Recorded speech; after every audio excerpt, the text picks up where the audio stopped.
I can explain it.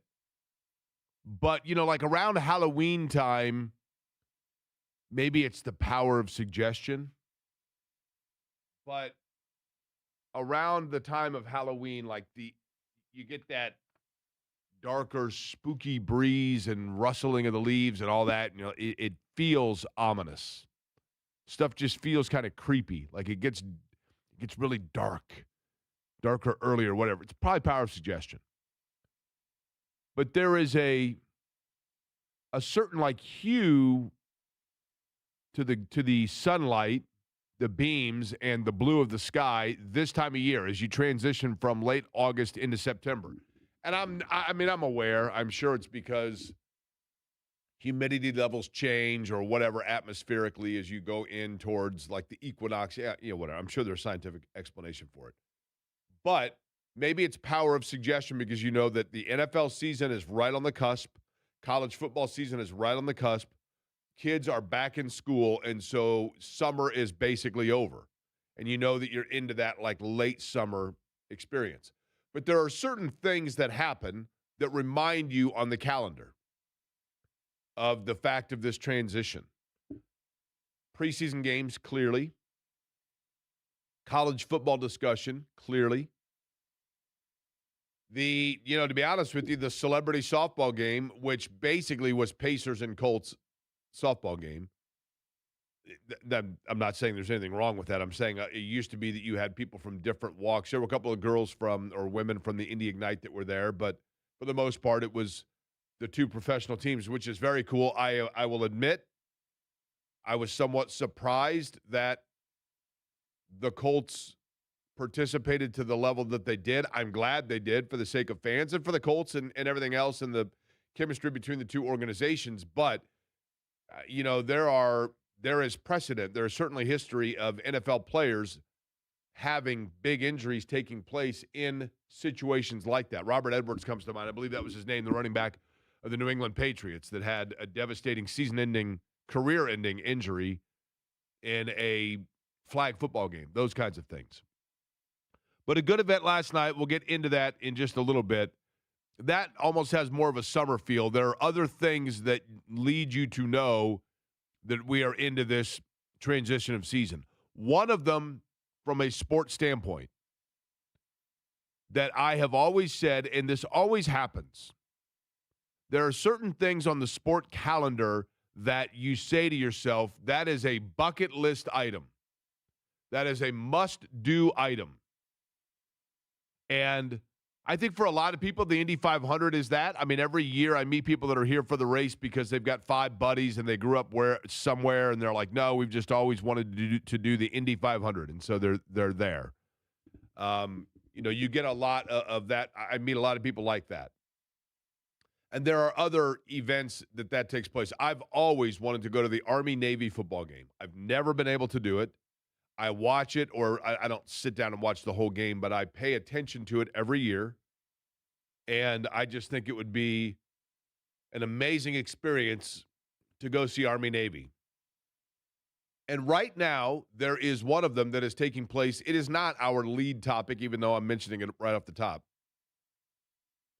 But I have always, and maybe, I probably said this last year, maybe next year, Eddie, is the year that I do it.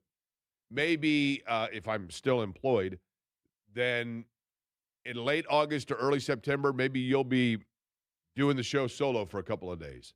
Because at some point, I'm going to go to the U.S. Open. I think the U.S. Open in New York and just going to Arthur Ashe Stadium and everything that surrounds, under the lights in late summer, or even though technically I know early fall is not for another 3 weeks, but I just think it'd be an awesome event. And it's underway, and it's, I just, this morning I was thinking about and watching some of the fan aspect of the warm-ups. I thought it'd be super cool. And I know it was super cool last night for fans that watched the softball game between Daniel Jones, Tyrese Halliburton. It was not between those two guys, but they were the focus of it because of the commonality of injury amongst the two, which we will get to. And, of course, the Fever now kind of in the midst of this stretch. Fever Weekly tomorrow night, 6:30, but they do not play again until Friday. Good morning to you. My name is Jay Query. Eddie Garrison, the other voice you hear on this program. It is Query and Company on 93.5 and 107.5 The Fan. Eddie, anything on your end from last night to report? Mowed the grass, did some yard work, met the new neighbors from across the street. Oh, you have new neighbors? Yes. They moved in about a month and a half ago. Were they curious as to why the house they moved into they got such a deal on it? Were they curious about what the surroundings were in terms of the property? It was one of the more it's one of the nicest gestures anyone's ever made, in my opinion. Did they make a thing of cookies and bring them over? No. So I was out there mowing the grass, and he comes over with this nice, pristine weed whacker. And he goes, "Would you like me to trim up your edges?" Really? Yeah. So you got Tom Thumb moving in across the street. I guess so, yeah. Now, this fella that moved in, is this somebody that is a native of Indianapolis and just wanted, to upsize or downsize their home? Or was this somebody like, I'm on a job transfer from Cedar Rapids, Iowa. We just moved here, that kind of thing? I don't know. What do you mean you don't know? I don't know. What was your first line of question to him? It's a new neighbor. What's the first thing that you would ask? I asked him what his name was, and I can't remember his name, which is bad. So he comes over. Mm-hmm. He has the weed whacker. Mm-hmm. He offers his name. Mm-hmm. You don't know his name. Yeah. You don't know. All you know about this fella is that he has a brand new weed whacker. Yes, and he's got a wife and a little girl. Pets? I've met the wife. Yes, a dog. Yes, a dog, yes. Okay. Dog seemed friendly? Dog was very friendly, yes. You know the dog's name? No. Do you know the wife's name? I believe so. So is the wife's name? No. I believe I know her name, but I'm not going to say. So does that mean that Weed Whack is the husband's name? I guess so, yeah. Okay. Well, it's good to see that you're being friendly and neighborly by getting to know. Now, it is your duty this evening, just so you know. It is now your duty you don't have to bake them yourself, but you need to take over a plate of cookies to welcome them to the neighborhood. Okay. I can do that. That's the neighborly thing to do. We did discuss on how quiet the area is, and so, yeah. The only thing you hear in the area. Dogs barking. Okay. Yeah. Well, it's good to know that you got to know the neighbor and had a real powwow with him. Yeah. Right. Yesterday, by the way, and there are many, many, many people at this station and our sister stations that you will hear about this from or have heard about this from that will be able to speak much more intimately, articulately, if that's a word, in more articulate fashion. How's that? And in depth than I about this. But I do want to simply let those that are unaware know. Yesterday, while we were doing the radio show, about halfway through the program is when we could tell, or I could tell, that something in the building was different.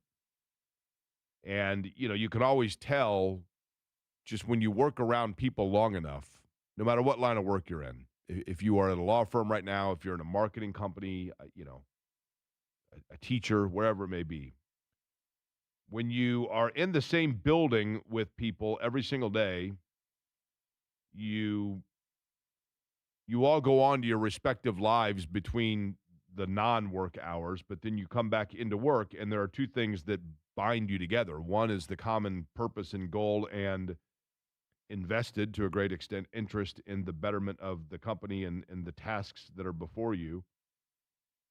And the other is just the commonality of understanding. You have an understanding of people when they work in the same line of work because they went into or they pursued a career or they have the same skill set or the same passions that you have to a great extent, or else you would not be within the same building. Sometimes those passions are rooted in a genuine pursuit of a craft. Sometimes the craft itself then pursues the passion. There are a number of ways that can happen. But I think most of you that listen to this program are aware of the fact that Matt Baer was the traffic reporter for not just primarily WIBC, obviously, which is our sister station. We are owned by the same company, and they're right across the hall from us here. And, they're all colleagues, obviously. And going back to when we were in the different building on Monument Circle, the same thing held true. As a matter of fact, the newsroom and the facilitating offices of WIBC were essentially accompanying ours. They were in the same common or great area. And for that reason, JMV, certainly Hammer and Nigel that work on WIBC, Tony Katz that you hear in the morning in WIBC, Terry Stacy, Mel McMahon, who has worked in different capacities at the radio stations, a number of colleagues knew Matt far better than I. And so, therefore, when it comes to speaking about the great attributes, virtue, personality of Matt Baer, I can only speak to it in fairly limited experience in comparison or in relation to my colleagues that I just mentioned. Because I'm a relative newcomer within the grand scheme of this particular circus. And when I joined 5 years ago or so, I was here some 20 plus years ago for literally like a cup of coffee, and then they heard an air check of me and I wasn't here anymore. But Matt worked here in a number of different capacities. And I'll get to how I knew Matt in a second, but yesterday while on the air, you could see and you could feel that something was amiss. And then it was over the course of the afternoon that we learned and were informed as coworkers and as a work family that Matt Baer had passed away at the age of 48. Matt had family that lives in Florida. He was, as I understand it, grew up in northern Indiana, I believe. But he became a part of this community. And he became a part of this community through something that I think is incredibly important. And I think it's an important lesson for all of us that work here within this radio station. And that is that Matt was not afraid to display vulnerability and transparency. And I think there are a lot of people that do what we do for a living that feel like you have to play a character. And I think to a great extent, what makes people succeed in any line of work, but certainly in the line of work that we're in, is authenticity and being true to who you are and not being afraid of who you are. And I think to a great extent, all of us in some ways, whether it be as a spouse or as a neighbor or as a friend or comic relief for people, whatever it might be, we all go through periods where we have a disbelief in ourselves, or we mask and we play a character that is not necessarily parallel with who it is at the depth of who and what we are. And let me tell you a little story about Matt Baer that speaks to exactly that. And then I promise we'll get back into the Colts, who have major decisions to make by the end of the week. And we're going to get to that very shortly here. But what I knew about Matt Baer was the guy was absolutely shredded. Like he literally, the guy had he would sit in the WIBC newsroom and he had like a cruncher ab roller dealio. And in between traffic reports, he'd sit there and break out like, 400 consecutive crunchers. Who doesn't do that, right? But he was in tremendous shape. And I kind of figured out that perhaps the reason that was the case is because Matt had been and I applaud this and commend this till the cows come home. Matt suffered from addiction. He was in recovery for alcoholism. And I think that he channeled and fueled his addiction from one thing into another. And really into two other things. One was his physical fitness, because the guy looked like he probably went home and bench pressed Tonka trucks. Real ones, not the toys. But in addition to that, his other passion seemed to be making sure that others benefited and had the proper footing to step over the valleys that he had fallen into.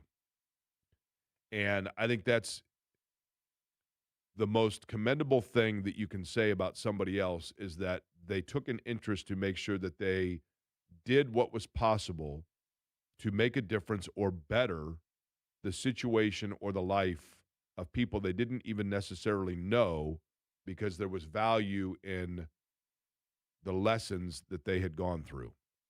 And I think Matt did that. And one of the times that I was aware of that, one of the first times really that I met him, all I knew was that he was a guy with a very deep voice that I would see doing his crunchers or like in the hallway. And one time, because he did a podcast along with a colleague of ours, Ryan, about the journey of recovery. That podcast, by the way, is in the running for a Marconi, which is the highest award you can receive in the broadcast industry. A Marconi is a nationally recognized, meaning you are the very best at what you do. Even to be nominated for it is huge. And Matt's podcast is currently one of, and is up for a Marconi in talking about his recovery. And so I had heard when I first started at the company about his journey and his honesty and his vulnerability about it. And so one day in the hallway, he was walking past, and our relationship was basically the one of like, hey, man, how's it going? Because we didn't work in the same arena, so to speak, other than in the building. But I simply mentioned to him, I said, I read the article and I saw and he'd been doing the podcast for a while then, but there was a big article that was written about him. I think WTHR or somebody had done a profile on him. And I said, I just wanted to tip the cap to you because it's very commendable. The journey that you've been on, and I have been very blessed. And it literally, chemistry is the only thing that is the difference between myself and a lot of people and those that have addiction. Chemistry, which we have no control over. And I said, simply a tip of the cap to you. And I said, and if you don't mind me asking, how many days have you been sober? And he knew immediately. And I said, well, I guess the important thing is tomorrow just to make it one number higher, right? That's the only thing that I know about that. Fortunately, by the grace of God, that's my level of experience with it. But every once in a while, when I would see Matt in the hallway, he would tell me the number. He would simply say the number without me asking. He would say it almost like it was himself keeping himself in check. But also because in the hallway, he was not running from doors that had been previously locked. And I think there's such an important lesson in that for all of us. And it would be disingenuous for me to say that I knew Matt well or that obviously you hurt when you hear of the loss of someone. The loss for me was less on that one-on-one personal level as it was simply seeing colleagues that are hurting. And there's a lot of hurt in this building and within this radio station and WIBC, obviously. Matt worked a number of capacities in this building. He did so with an intention and a passion that was commendable. And he did so, from what I could tell, in making sure that he was talking to all of his friends, which were all of you that listened to his traffic reports or the different things that he did, whether it be joking with Hammer and Nigel, joking with Tony, joking on race day with John, whatever it may be. The loss is significant. He will be missed for a very long time, but it's my hope that his legacy and his contribution to this community, this city, and the listeners of this radio station can continue, and simply the awareness of that of which he was aware, and the thought of that in whatever it may be that is your valley, that you figure out how to actually make that a mountain and get to the top of that mountaintop, which is what he did. And certainly a contribution to all of us and a lesson for all of us. So Matt will be missed certainly for a very long time within this building, but clearly not forgotten in any way, shape, or form. And it's my hope that those things can be carried on. Last night, and I will admit, Eddie, to being slightly surprised Not in a bad way. I'm not trying to be negative Nancy here or pessimistic Pete. But I am curious if anybody else was somewhat surprised that, when I saw that Daniel Jones would be playing in the Tyrese Halliburton celebrity softball game and, that Tyrese Halliburton was playing as well, it dawned on me. There are not a lot of cities, there are not a lot of fan bases in this, country that right now have the epicenter. I mean, the quarterback is the point guard of a football team. The point guard is the quarterback of a basketball team. And to have two players in the same city at the same time recovering from the same injury is pretty remarkable, obviously.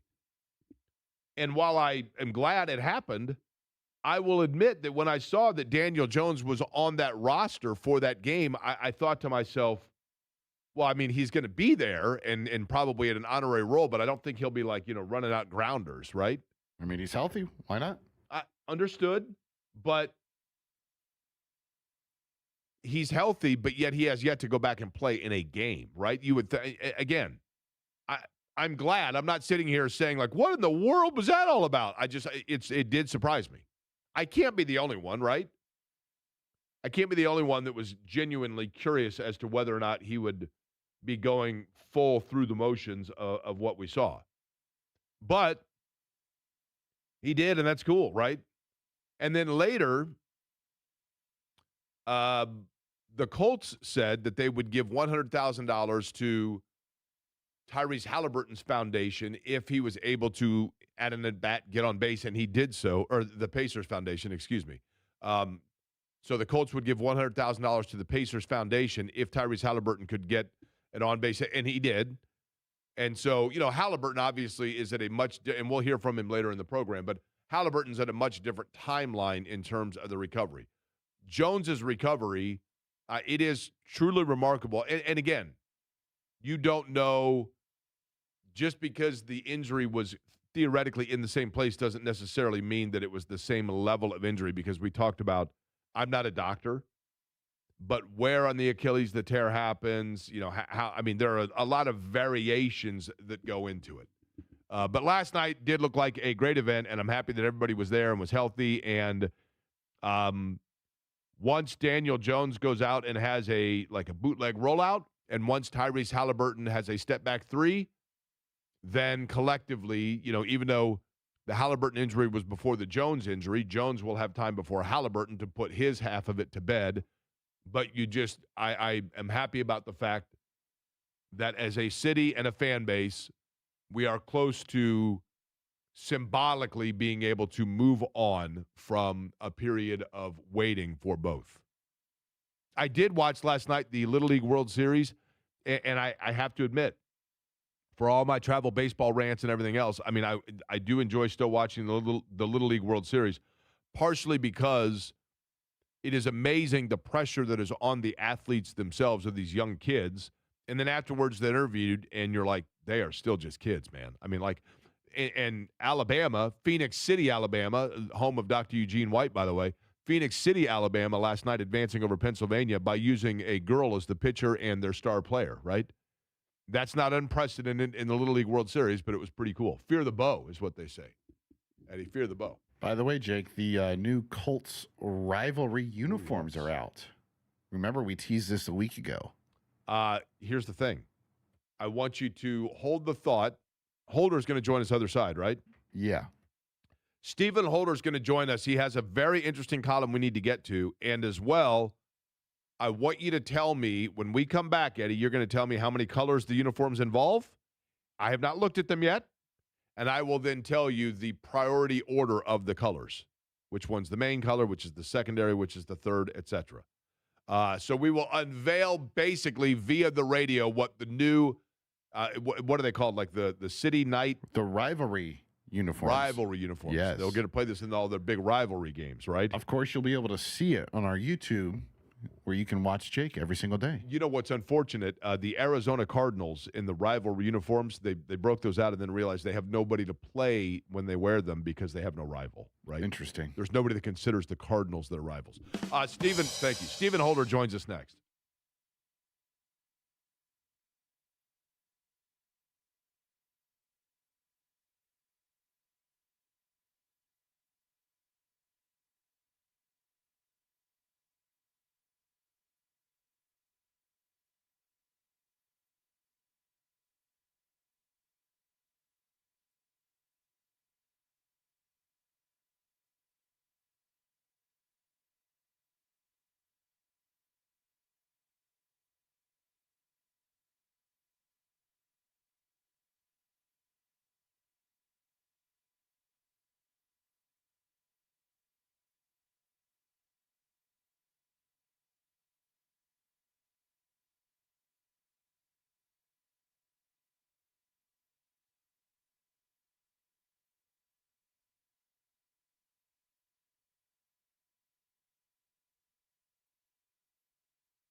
Query and Company on 93.5 and 107.5 The Fan.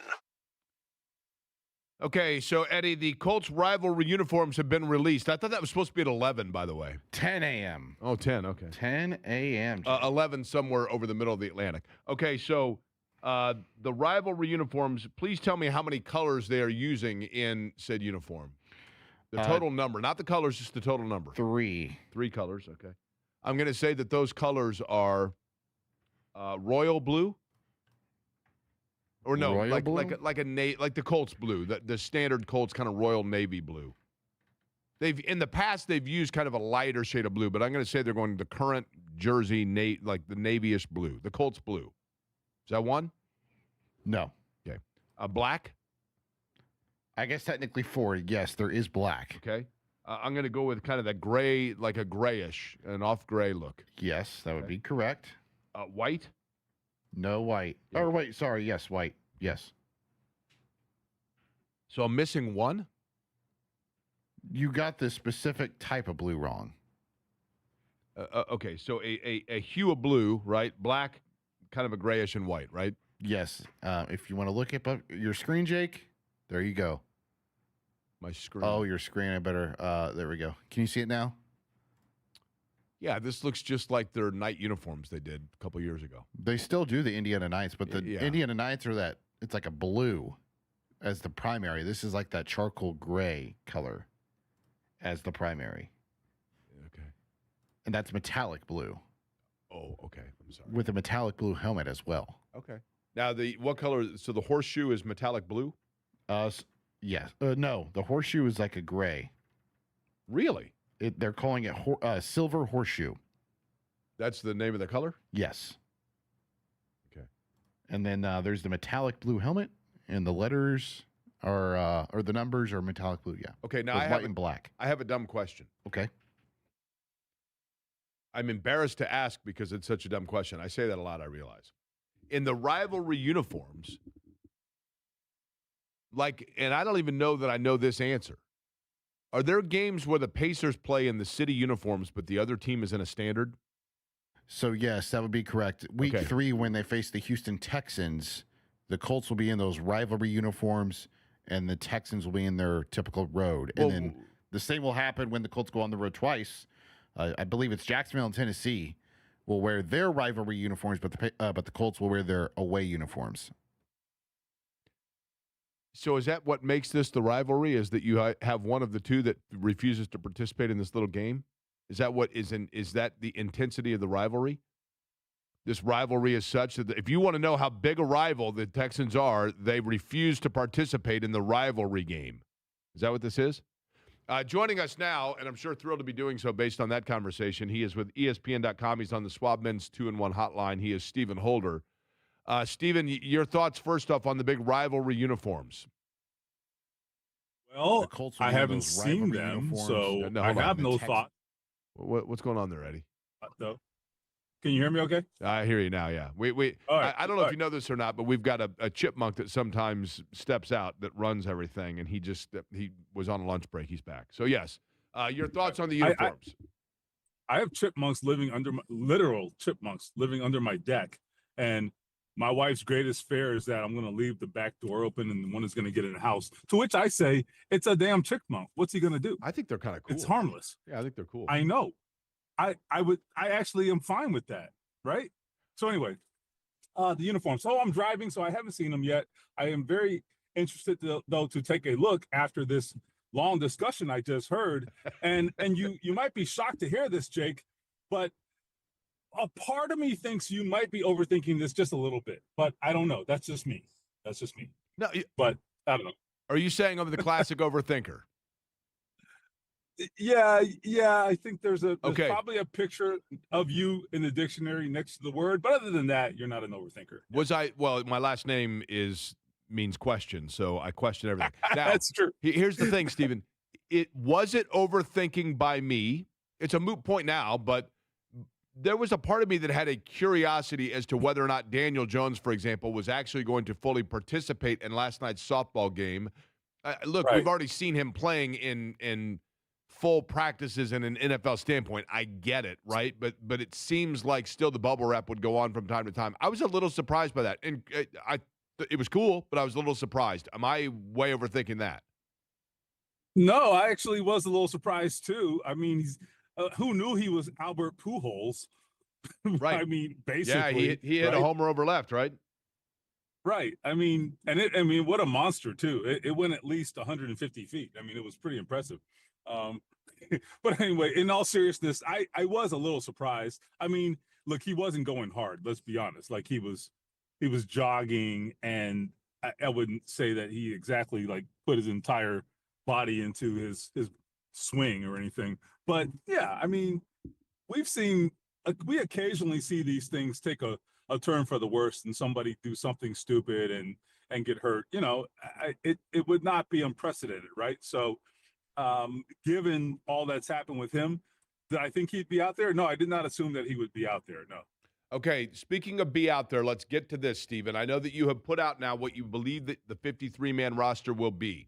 I'm going to begin with this question. There's an important deadline looming for the Colts on Sunday, not just roster, but let's begin with it in this form. Alec Pierce. Alec Pierce has to be activated or placed on that, on Sunday. They either have to activate him, and if they do not, he is required to miss 4 games. If they believe that Pierce, let's just say for the worst case scenario here, let's say that they look at it and they say, you know what, Pierce may not be ready for 3 games. We are certain he would be available for the 4th, but he may not be available for 3 of those 4 games. Do they go ahead in that spot and sacrifice that 4th game so that they have the roster spot for the first 3? Or do they say, we're going to burn a roster spot just to have him on the roster so that he's available in game 4? You get what I'm saying there? I do.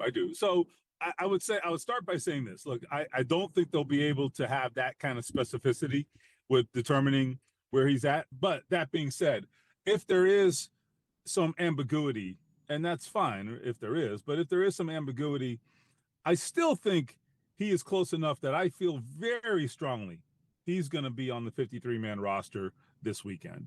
I am operating under that assumption just based on the feel that I get and what I know.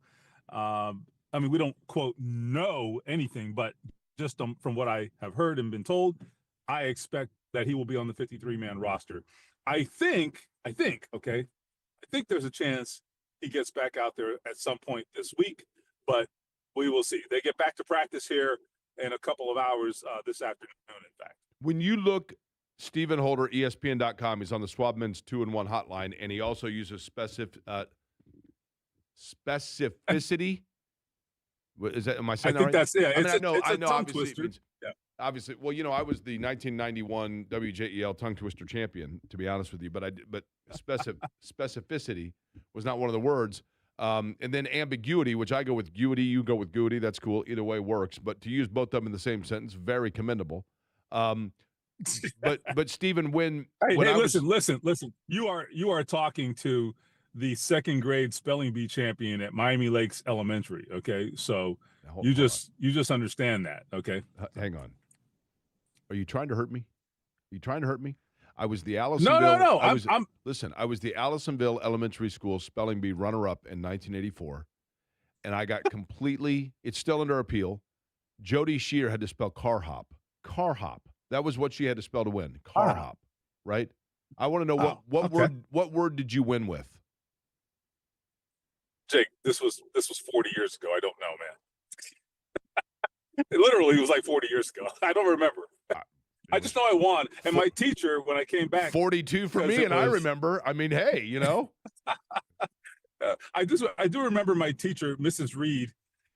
She was thrilled, and she gave me a huge hug when I came back, from the auditorium to my classroom, having won it. And Mrs. Reed, by the way, taught me, my brother, and my sister. So she's like family. Well, she's probably gone on by now, but I remember God rest her soul. I remember all specificity about my spelling bee. I was robbed, basically, is what I'm getting at. No ambiguity about that whatsoever. But Stephen, within your roster, where you listed who you think makes the roster, there weren't, to me, any real overwhelming surprises. If there is a position where you think that there could be a surprise, maybe DJ Giddens would be one based on where we thought, a year ago. But other than Giddens, who is most hanging in the balance that could be an upset, so to speak? Right. And so I had Giddens let me rephrase that. I had Giddens as a cut on my roster, just to be clear. So I don't think it's a huge surprise, but it's definitely, I think a decision, a notable decision when you cut a draft pick who was on the team last year and then a year later is not. I think that's notable for sure. So I want to put that out there. I would say in terms of guys who may not make it, I think Caden Curry's going to make it, but the only reason I bring that up is A, he's obviously a notable name here locally, being a local product, and B, he has had some flashes in the preseason, and so that would be notable. The only reason I bring him up, I think he's going to make it. I have projected him to make it. The only reason I bring him up is because they are really crowded on that defensive line, and if they keep him, I'm projecting six defensive ends, which is kind of crazy, to be completely honest with you. No one really does that. But if there's a position, Stephen, I will tell you this. If you are, and Caden Curry to me, this shows why I'm not an NFL scout. Here is a guy that was a dominant high school player that goes to arguably the biggest and most talent-rich college program in America, and for sure is a multi-year starter, is productive, it makes big-time plays, makes them in the biggest of moments, and then for whatever reason, and I know, he doesn't have the burst, he doesn't have the bend, whatever fancy terms you want to use. I mean, JT Tuimoloau has, all of those things, and we're still waiting here, right? But the one thing that makes Caden Curry different, Stephen, to me, and I'm not saying this means that he's the next coming of Bruce Smith, but at least he's one guy on that line when the opportunity presented himself to show what he could do in the preseason, he took advantage of it and made plays, as opposed to making us all salivate on what might be there. Does that make sense? No, it does. I think that's true. I don't disagree with anything you said, which is why I have him on the roster. I think the problem with him, if there is a problem, and I'm, maybe I'm reaching here, but you asked for like a guy who there's a conversation about, and I think he might qualify. So the issue, if there is one, is that he is a tweener. That's the problem, if you want to call it that. And tweener meaning he's a bigger defensive end, and then he's also not big enough to play inside full time as an interior defensive lineman. And actually, it's not even the size at defensive end. It's more, he's not, the freak athlete type of guy. He's a guy who's going to win with effort and with strength and those kinds of things, which frankly is fine. I mean, I think there have been a lot of successful edge rushers who have been that profile of player. I think he can be successful doing that. All I'm saying is it just kind of adds a layer to that conversation. What I like, though, about Curry is that he can contribute as an interior pass rusher. And that's why I'm willing to overlook the surplus of defensive ends they would have, because I think he could contribute as much or more as an interior rusher on passing downs. So like third and long.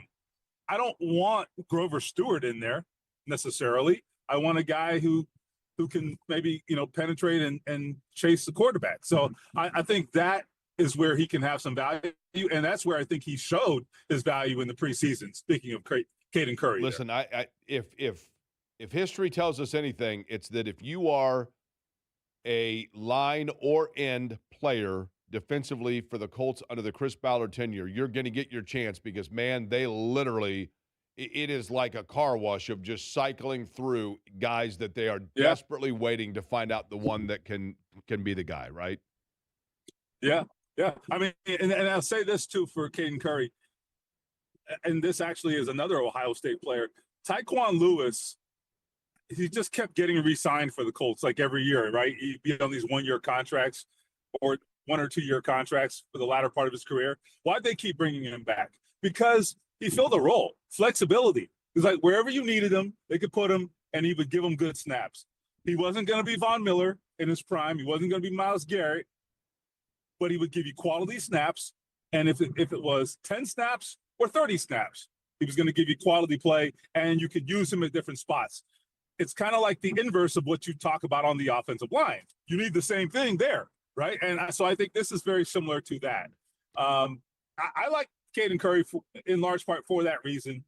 You know, he has some pedigree. He's shown it in college, and he has the versatility. There's no downside, right, to having a guy like that. Stephen, one area that I think hurts Indianapolis, are they hurt by the fact I can appreciate and find some solace in the fact that, like, Akeem Davis-Gaither, okay, I mentioned him yesterday, and Arden Key, those are two guys that were signed to kind of be your veteran insurance policies or just give you a little bit of depth. But because of attrition that has taken place by younger players in front of them, they now are in position where, okay, well, the insurance policy is going to have to be executed too early here. And it's good that they're there, and thank goodness that they're on the roster because they may fill in and have to start right away because younger players aren't available or up to speed just yet. But that hurts your depth now because you don't have that veteran experience coming off of the bench. Is that concern? Well, I think linebacker is an interesting spot. So let's talk about linebacker because it's the perfect spot to have this discussion. What Lou Anarumo is saying, defensive coordinator, is that at least the impression I get, okay, is that they may play the veterans early on, like Akeem Davis-Gaither, for example. Jalen Carlisle is in the mix now, right? Whereas when we started the preseason, I was like, Jalen Carlisle is not even on my bingo card, you know, or at least when camp started, I should say. And now it looks like he's going to play and might start initially. I do think that's going to flip though eventually, and so your depth then becomes the young guys. CJ Allen might not start now. Apparently, if I am reading Lou Anarumo correctly, and I think I am, I think CJ Allen may not start. Stephen, he hasn't. CJ Allen. I mean, this is not his fault, but he hasn't had time to get acclimated to it because he just has had nothing major, right? But like he hasn't had the transmission drop out, but like he's had a couple of squeaky rotors there, and so he just hasn't had time to get it going, right? Yeah, I mean, ultimately when they drafted him and immediately projected him as the starting Mike, which they did, that was all built upon the premise that he would be out there for training camp and all off season, and they would have him ready to go. Well, that's not been the case. So you got to do what you got to do. I think you saw this. You started to see the cracks when Anarumo decided to go with Cam Bynum with the helmet transmitter, the so-called green dot. That told you all you needed to know, that maybe there was uncertainty at middle linebacker. So at minimum, they were taking something off of his plate and not putting too much on him. I think that was the first sign that maybe there may be a change of plans here. So I don't think it's a bad idea. I think they're doing what they have to do. And frankly, I look at a guy like Davis-Gaither, and look, he's at least going to be in the right place, and he's going to give you like a floor, a solid floor at least, you know. And I think that's what they're looking for right now, as opposed to maybe a low floor but high ceiling immediately with a guy like Allen. But he's not up to speed. He's going to make mistakes. He's going to have coverage bust. That's going to happen, right? But I like the long-term potential there. CJ Allen, Bryce Betcher, there's something there for sure, right? For sure. They have some guys at that spot. So I think initially they might be underwhelming at that spot, but let's give them some time. I appreciate the specificity in terms of the linebacker situation, right? Very little ambiguity there. I say Uity, yeah, well, listen, say Uity. I'm here to please. Cool. All right, Stephen Holder, ESPN.com. You will read his work Sunday. The roster will be finalized. Stephen, appreciate it as always, man. All right, you got it. That is the pride of Miami Lakes, and apparently now, Eddie, if you won the spelling bee, you would know what word, right? Yeah, I would. Carfare did me in. car fare, and then Jody Shear gets car hop. You get those things all the time where people are like, if you could go back in time and change one event. Well, I think we know what it is in my line, right? Scott Agness going to join us, by the way, coming up 11 o'clock hour. When we come back, we need to get caught up on something that Eddie and I keep brainstorming and let you know about what's taking place tomorrow with this show and this station. We'll do it all next.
Query and Company on 93.5 and 107.5 The Fan. Have I ever told you or shared with you my epiphany that I've had about music that fascinates me? Here's this song, Uptown Girl, right? Yeah. Great song, right? Very good song. Now, as soon as you start that song, everyone knows immediately what it is, and people all ages, okay? 50, 30, 70, even 20-year-olds know immediately. Uptown, they know what it is, right? Yeah. That song, I'm guesstimating here. Can you look up for me what year that song was released? I'm going to guess 83 or 84. Matter of fact, probably late autumn of 83, and then like peaked on the charts in winter or spring turning in 84. That's my guess, okay? It was released on August 8th. Of what year? 1983. Okay. And what Well year did done. it peak on the charts? I don't know. But either way, that's 43 years ago. Okay, so it peaked at number 3 on the Billboard Hot 100 for 5 consecutive weeks from November 12th to December 10th of 1983. Okay. It reached number 1 in Australia, New Zealand, and the United Kingdom for 5 weeks. And that was his only number 1 Do you like hit the Uptown Girl? in the country. Hey, you like the Billy Joel? That song is very popular. Listen, that song is 43 years old. Right about that time when I'm spelling car fare is when that song's out, right? Yeah.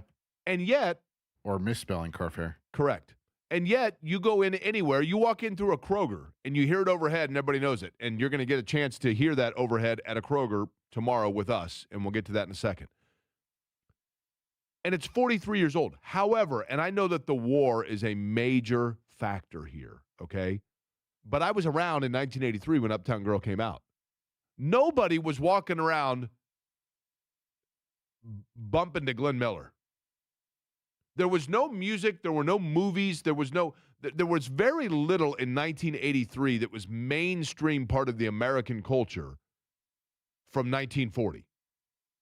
Yet, we somehow hit this plateau where, like, things got frozen in a bottle. I mean, you could still flip the channels tomorrow, and Karate Kid is on 3 different channels on a Sunday. Now, which version is the question? The original, okay, I mean, fair, because it's been redone, but you get my point. Mm-hmm. The Goonies. The Goonies is on, like, 20 different channels every weekend Gilligan's on cable Island? television. Gilligan's Island's a good example. But Gilligan's Island in 1985 was only 15, 20 years old. The Goonies is now 40 years old. In 1985, there were, and again, I realized that production of entertainment because of the war was stunted in the. I mean, I get it. There was a major boulder in the stream there from a cultural significance standpoint. What about the Brady Bunch? Evergreen. Come on. Evergreen. Okay, 2 things to get to when we come back. Number 1, I mentioned it, Kroger tomorrow. We'll let you know about that. And 2 weeks from tonight, major event for this show. We'll talk about all of it next.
This is Query and Company on 93.5 and 107.5 The Fan.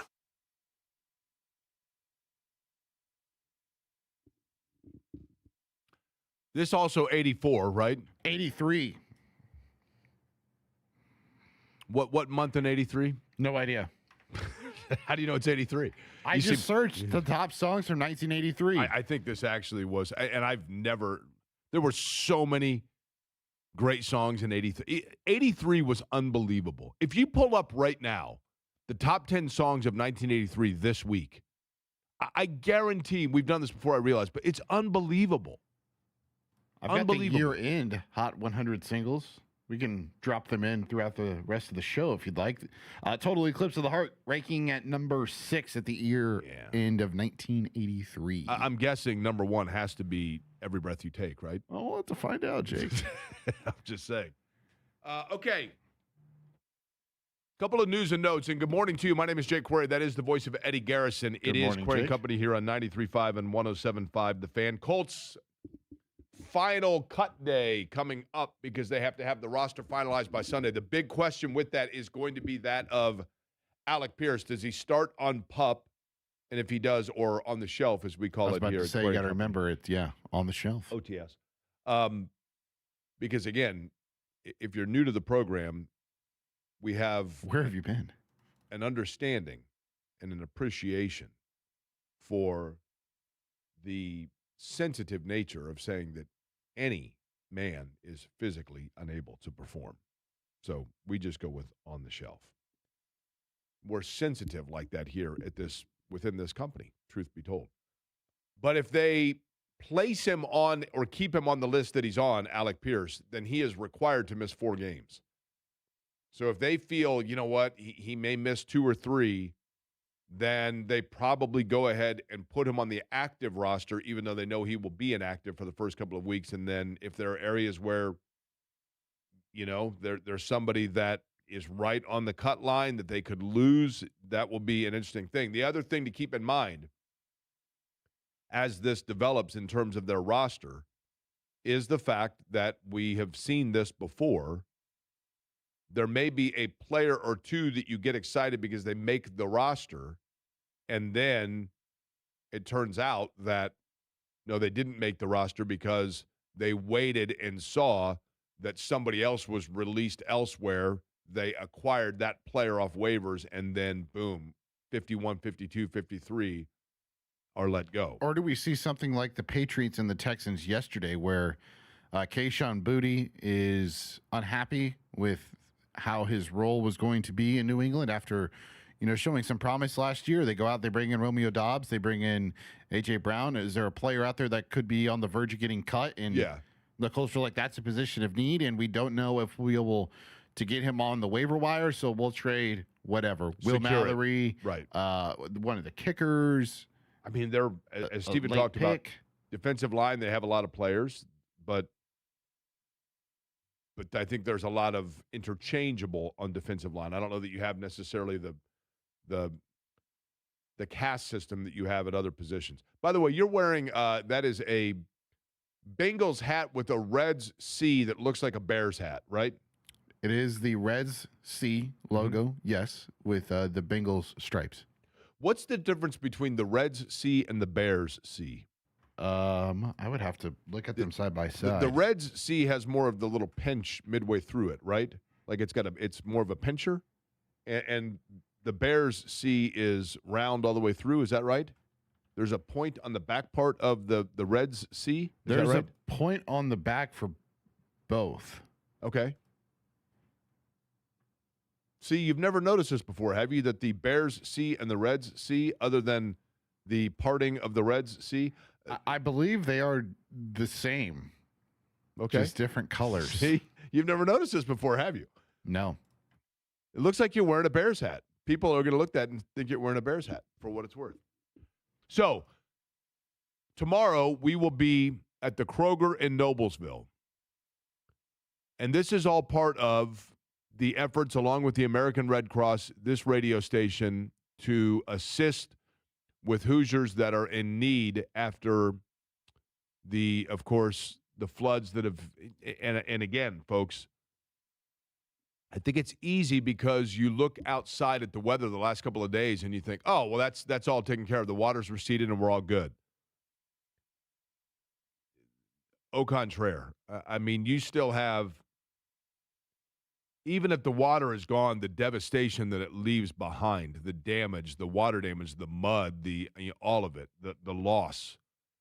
And so to help out Hoosiers, we are going to be in Kroger. Thank you to Kroger for getting involved in this in a fund for resources and donations and everything else. And we'll have more information on this over the course of the day. Understandably, this is my assumption. We've got 12 hours out there tomorrow, Jake, from 6 a.m. to 6 p.m. All the stations are going to be out there. Yes. And without getting into the details, as I did earlier, about the loss of a colleague yesterday, because I think everybody knows that by now. But a lot of the details and the planning and the information to get to the public about our appearances tomorrow at Kroger to help out with this in Noblesville were, we had the loss of a colleague yesterday, the passing of a colleague in Matt Baer, a beloved member of this radio family. And so that I hope people can understand that set things aside a little bit. But we'll get that information throughout John's show, and then tomorrow we will be, and you can follow all the socials to find out the specifics of what we're going to be doing and the exact location of the Noblesville Kroger where we will be.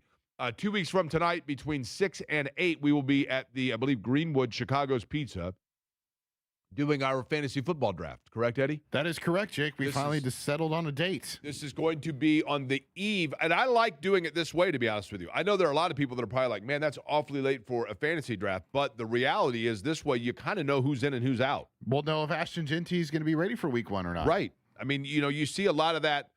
There's nothing worse than like the people that do a fantasy draft in the middle of July and then 3 guys that you drafted suffer injuries over camp and they're out, and then you're scrambling. So this way you'll have an idea of who's eligible.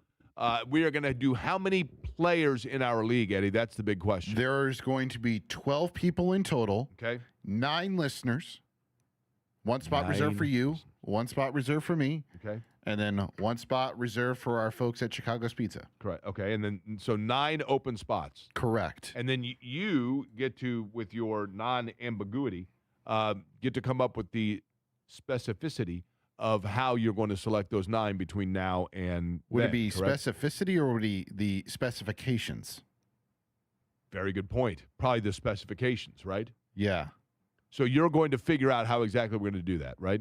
Yes. I think we should give away a spot like right now. Oh, really? Yeah. Are we doing this get to know your listener style? No, I think we should do it via text line. Okay. There's somebody I meant to text back on the text line from the other day. How far back do those texts go? That's a great question. If you remember the person's name, you're able to search on there, or if you remember their number, like a freak that you are. Excuse me? What? I still remember everybody's landline from childhood. Exactly, freak. No, Eddie, that seems freak, right? Seems it, but not as much as you think. I will bet you right now. As sure as the fact that last night we had a celebrity softball game between basically the Colts, the Pacers, a couple of the women from the Indy Ignite were there as well. I will bet you 62% of our listeners over the age of 40 can tell you right now off the top of their head, not just their home landline telephone number of childhood, but of at least 3 people close to them, whether it be their grandmother, whether it be the girl that they were trying to ask out to the prom, their best friend, whatever it might be. Now, maybe mine goes a little bit deeper because I can remember like 100 of them. But most people, I mean, it's great now, obviously. How many numbers do you how many contacts are in your phone? I'd have to look, but the trivia question that I have come up with for the... But I'll bet you, though, that most people agree with me, and they're like, yes, I know most of the landlines from my past. I know my old home phone number. Yeah, of course. But the trivia question I've come up for, Jake, you called me something and I got offensive. I was very offended. No, you didn't get offensive. You said I was offensive. You got offended. I was offended. Yes. I was hurt. Mm-hmm. Now, what did you call me? Are you looking for the noun or the adjective? I am looking for the object. Oh, okay. So you're looking for the noun. Yes. The object that you called me. I don't think that was offensive at all. You got very sensitive about it, right? So you want people. You said we are very sensitive about things. Are you going with the first person to respond at 239-1070 and send you a text telling you what the item was that I compared you to that upset you? This was about 2 weeks ago, right? That would be correct, yes. Okay. He did not call me square, KJ. Okay. You're hip to be square, right? Looks like we do have a winner.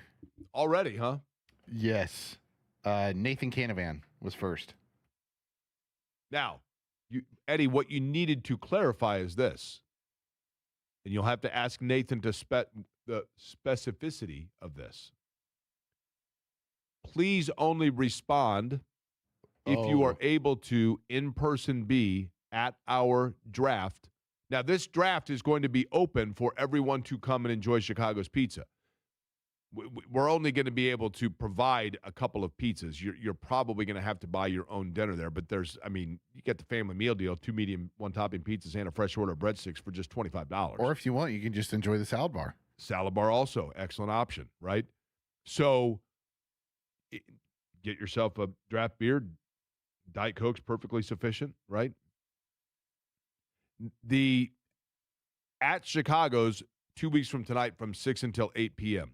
You are more than welcome to attend if you're not part of the league itself, but in order to be able to be in the draft, you need to be there in attendance, right?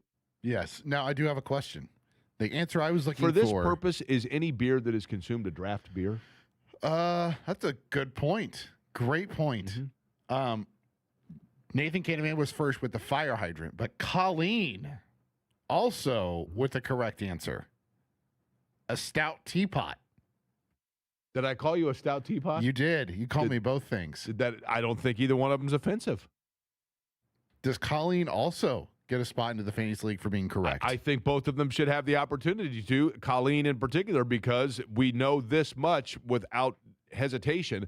Colleen, being one of our 47 female listeners, almost undoubtedly will win the fantasy league, would it not?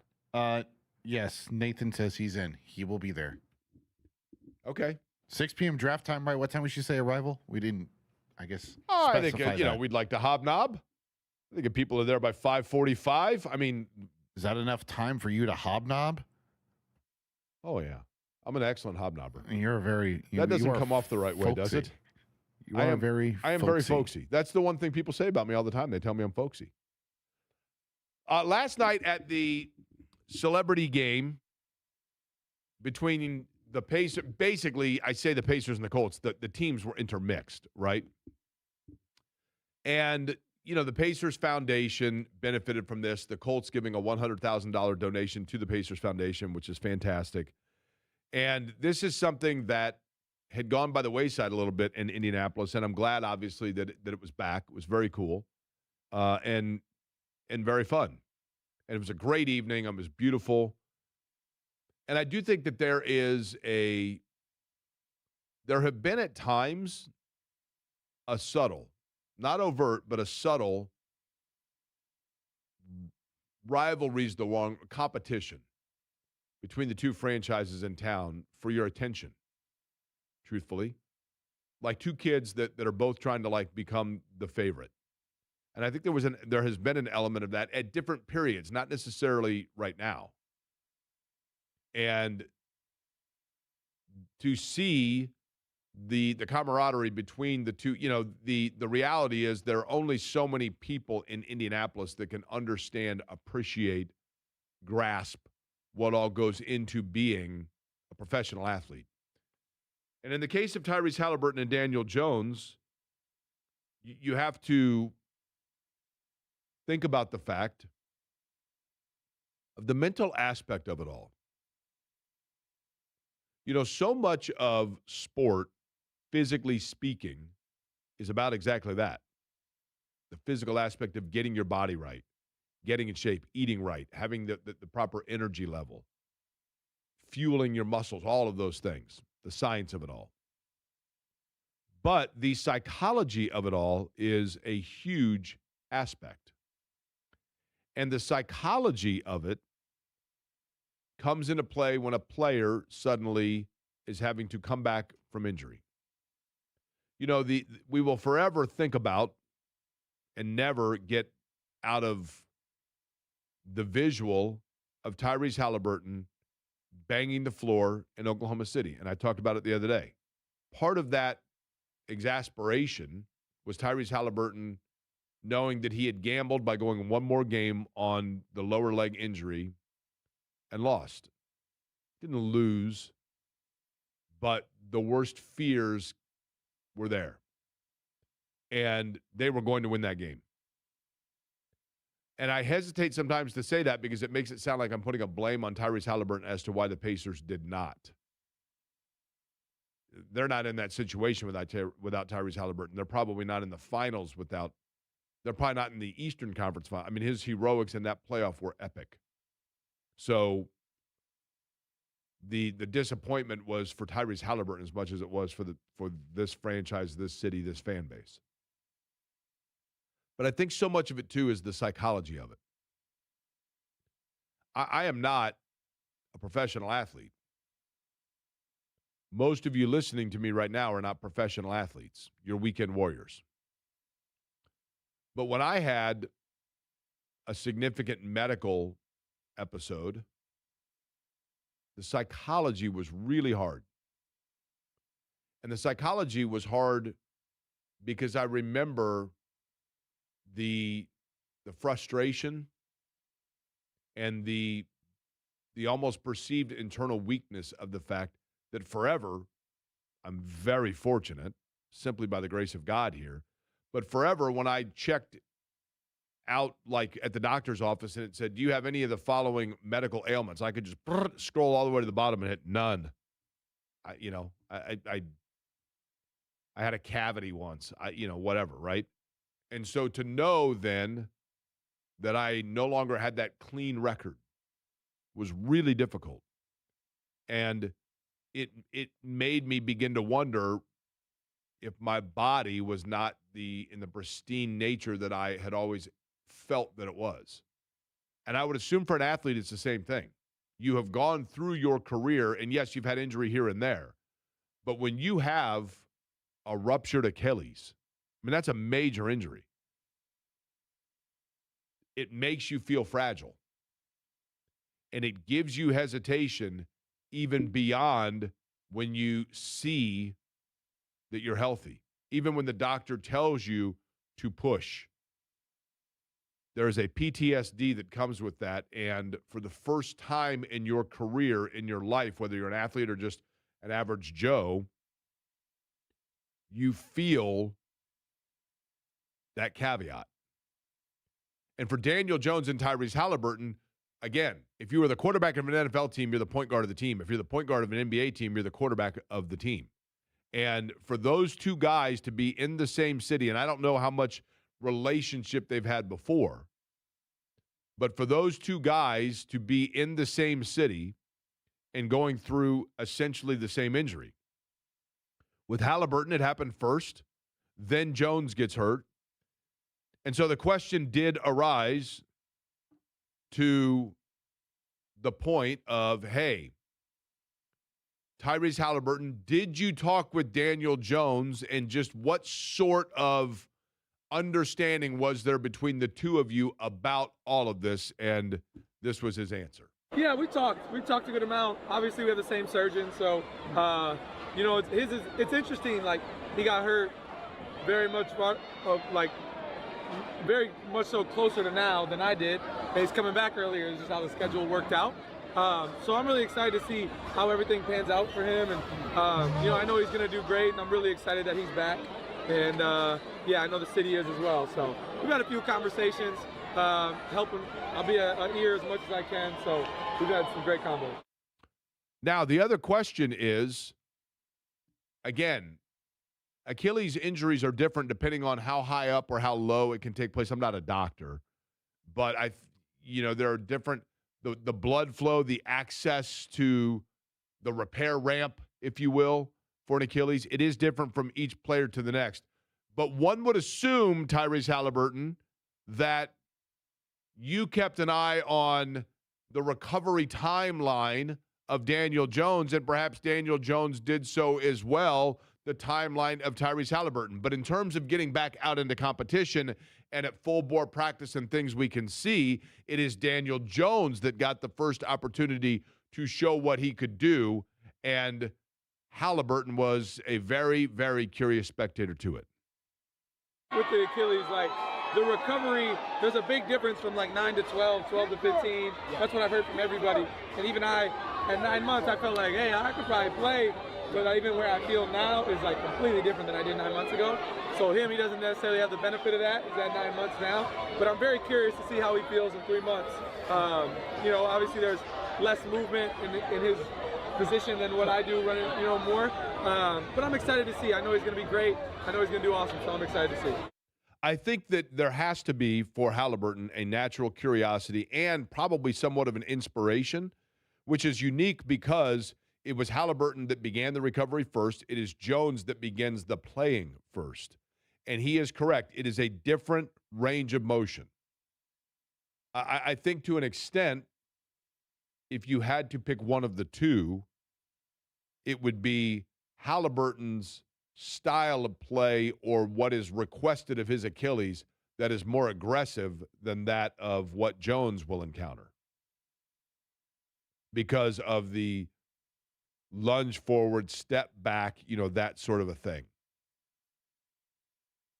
But it is a unique situation, and I thought last night it was kind of a celebration for both those guys of just the peace of mind of seeing the return to competition for both and really kind of celebrate where they've been, right? Celebrate where they've been.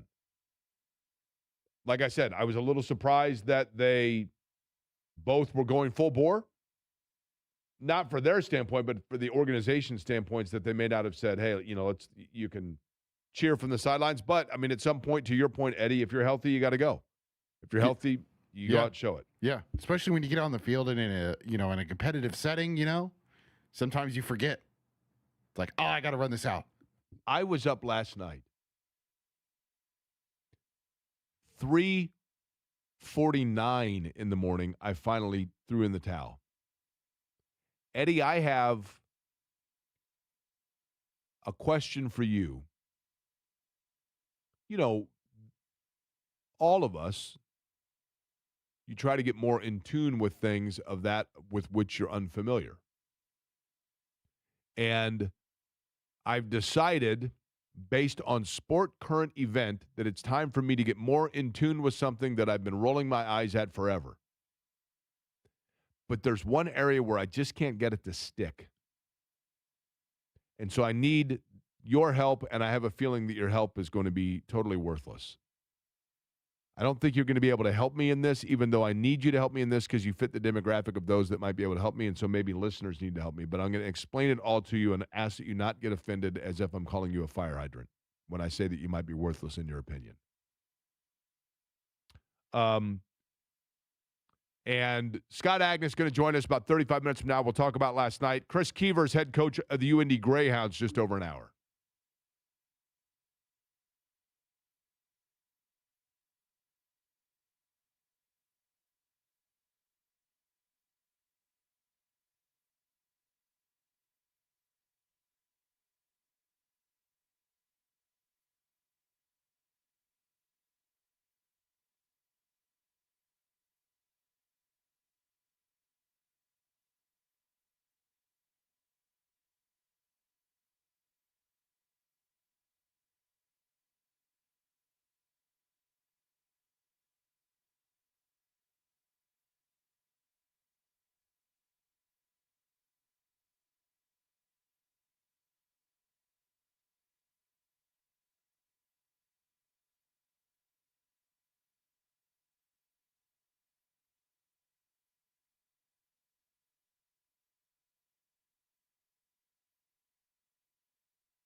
You're listening to Query and Company on 93.5 and 107.5 The Fan.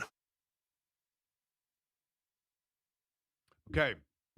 By the way, so you're playing the top songs of 1983 from this week in 1983 or just in general? Just in general. Because I'm telling you right now, the year-end Hot 100 singles. If I just pulled up the Billboard charts of 1983 for this week, I guarantee you would know. It's amazing to me. And I know we've done this drill before, but it truly, to me, is 83 is the year I think that is just like stacked. I'll pull up some here in a second, the top 10. Here's my and what that song, where did that finish at the year end, did you say? That was number 3. Okay. I still think Every Breath You Take is number 1 for the year of 83. That's my guess. The World Cup is complete. Not forever, for now. And this year, for the first time in a while, I have told you this numerous times, Eddie, I have followed a baseball team, and I've always been a Reds fan. I mean, I have, and they won the World Series when I was in high school, and, I've always been a Reds fan. But it is kind of tough, right? Yes, thank you for the reminder. And not to mention, like, half their games are blacked out and whatever else. So this year, as I did as a kid, I followed the Reds and the Blue Jays. And I don't need to go over this all again, but I've really been following the baseball season this year, more so than I have in years past. I've gotten invested in it, and I've watched and followed every game. And it has made for a very enjoyable summer to just have something to watch and follow along with, and whatever has been great. And I've enjoyed it. And so I decided after the World Cup, because I did enjoy the World Cup. I have always been a cynic about soccer because I've just heard about it being the sport of the future for so long. And as I always say, I think it's because, people have their favorite team in the English Premier League, and then they want the MLS. I think there are people that want the MLS to become of that level, and it just has not even with Messi playing here, it has not taken off to the point of the English Premier League. And I do get a little bit fatigued by, admittedly, the insistence of using, like, English lingo for teams when watching a game here stateside. I'm just kind of like, yeah, it's like there's this, I've always said, when I'm doing an IndyCar analysis, if the Pittsburgh radio station calls me the week of the Indy 500 and wants me to go on there to talk for 5 minutes about the 500, or I've done a lot of those like in Vegas. I've got a buddy that does a sports show in Vegas, and he'll have me on to talk about the Indy 500. If I went on there and said, like, well, the reality is the straight line speed of the Hondas is just, once you get into traffic, you got to put a little more downforce in that car so that they don't have to lift in the corner. And then, when they do, you get a little bit of scrub that can come off. If I started talking like that, people would be like, what is this guy talking? What? Scrub? Yeah. And so. Are you talking about yourself? I'm not a scrub, but I do scrub with the Swab Men's 2-in-1 in the shower, which is the reason why you have not only this glow, but the pleasant scent that permeates from me each and every place that I go. But again, if you start using too niche terms, it starts to turn people off. So I don't want to get into that. But I've decided that I need a team. Now, Eddie, do you follow the Premier League? Nope. At all? Nope. Okay. I need somebody. I knew. See, I said, what did I say? I said, I need the hip kids that are the younger audience, that they stream all the stuff, and Peacock shows a bunch of these games now, right? And so I've got the Peacock, and I thought, well, I've got the Peacock. And did you know that peacocks, by the way, are birds that are symbols of guardians of death? Did you know that? That's why they got peacocks walking around every once in a while in cemeteries. Can you look that up? Can you look up the symbolism of peacocks in death? I believe that peacocks are friends of, I don't mean in a bad way, they are protectors of those that have passed, I believe, peacocks. So cemeteries like having peacocks walking around because it's a source of comfort for those that are under the ground. I'm fairly certain if you look that up, that's exactly correct. Yeah. We haven't heard from St. Peter's since their run of the NCAA tournament where they also bounced out Purdue along with North Carolina. But my understanding is it's because their mascot is now hanging around cemeteries on loan because people think that peacocks have something to do with the peace offering to the deceased. Well, I bet he looked that up. So I need a team. I need a team in the Premier League, okay? I've tried this before. I've tried to make it stick. I thought if I just pick a team randomly, if I just throw a dart at a dartboard and pick a team, then that'll force me to start watching this. And it never took. It never landed. It never stuck. Now I'm like, okay, I'm interested in this. I watched enough of the World Cup that there is an energy with the soccer thing that I can kind of appreciate. You feel like you're watching a big event. That's kind of cool. There's an ambiance in the stadium that's kind of cool. Yeah, there's not a lot of scoring, but I now can more appreciate just kind of the strategy of it or the way that the game moves. And I like the fact that pretty much it's 2.5 hours. You're not going to be invested for more than that. Now, in the Premier League, here's what I want. And I've been to Man City. Man City is the one that Oasis is they're like huge fans of it. They're going to do a residency in the Man City Stadium. And I did a tour of the stadium. I went into the locker room. Matter of fact, during the tour, I had to use the restroom, and they took me into like the president's office of Man City, and I used the restroom in there, and I saw the locker room and the behind the scenes and, all of it. Every nook and cranny of that stadium, I saw it. But even still, Man City that's Jimmy Cook's team, so it's kind of already taken, if you will. And that's like saying you're a fan of the Yankees. I don't necessarily. What's that? Which he is. Exactly, right? So I would rather be a fan of the Pacers of the Premier League or the Blue Jays for that matter. Now, the Blue Jays have a pretty high payroll. They've won 2 World Series. They were in the World Series a year ago. It ain't like the Blue Jays are. The Blue Jays are more along the lines of like the Miami Heat of the NBA. But either way, I don't want a team that makes me look like a bandwagoner. I want a team that when people see it, they go, yeah, well, that guy's clearly a fan of that because why else would you be wearing that hat? Then I got to have cool colors and whatever else. Now, I don't even know how to pronounce some of these teams, but Ipswich Town. Last year, I thought Ipswich Town would be cool because when they're playing on the little scoreboard thing, it'll say IPS. And that's kind of cool because I've done a lot of work with the kids at IPS. And so I'm down with that. So Ipswich Town is possible, okay?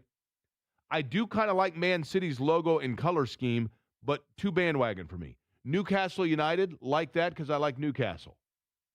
But my understanding is their fans are all goons. They do nothing but like start fights and they don't have all their teeth and stuff like that. And I'm not really down with that.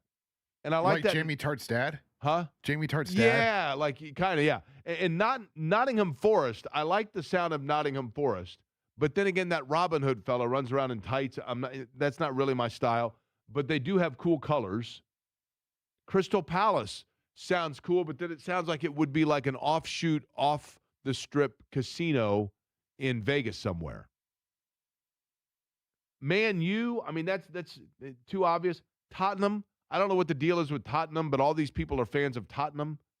I actually was driving on Washington Boulevard, and a soccer ball went flying out in front of my car, and I ran over it, and it popped, and I felt terrible, and I got out, and 2 kids were standing there with dismayed looks on their face, and I went to go pick up their soccer ball, and I said, well, I'll buy you another soccer ball, and it was a Tottenham soccer ball. And they're big fans. Yeah. That's a big one, right? So you know enough about that, right? Sure. So my question is this. If I wanted to pick a soccer club and somebody that follows it needs to send a suggestion here.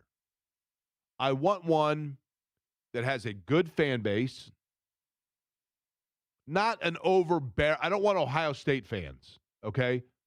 I want, like, What's a college football program that has been good for a long time, not great, but their fans just seem like good people? You know, to be honest with you, I've always heard that Florida State fans are super cool. Iowa's a good one. Iowa's a really good one. Like that level, right? Always in the mix, enough to keep you interested, but not necessarily the torture of falling short, but it would really be rewarding to see them break through. So kind of like I was with Clemson in the early to mid-'90s when I first became a huge Clemson fan. So I want that. I want a fan base that isn't a bunch of wine and cheese people, but also are not a bunch of, like, just doing nothing but causing trouble. Like, there was some team called Millwall, and they're not even in the Premier League, but Millwall I thought was cool because they have cool colors, and their logo is, everyone hates us, we don't care. That's their slogan, I should say. And I thought that I'm down with these people. Everyone hates us, we don't care. Then I found out that there's all kinds of, like, dark history of them just being goons, and I don't want any part of that.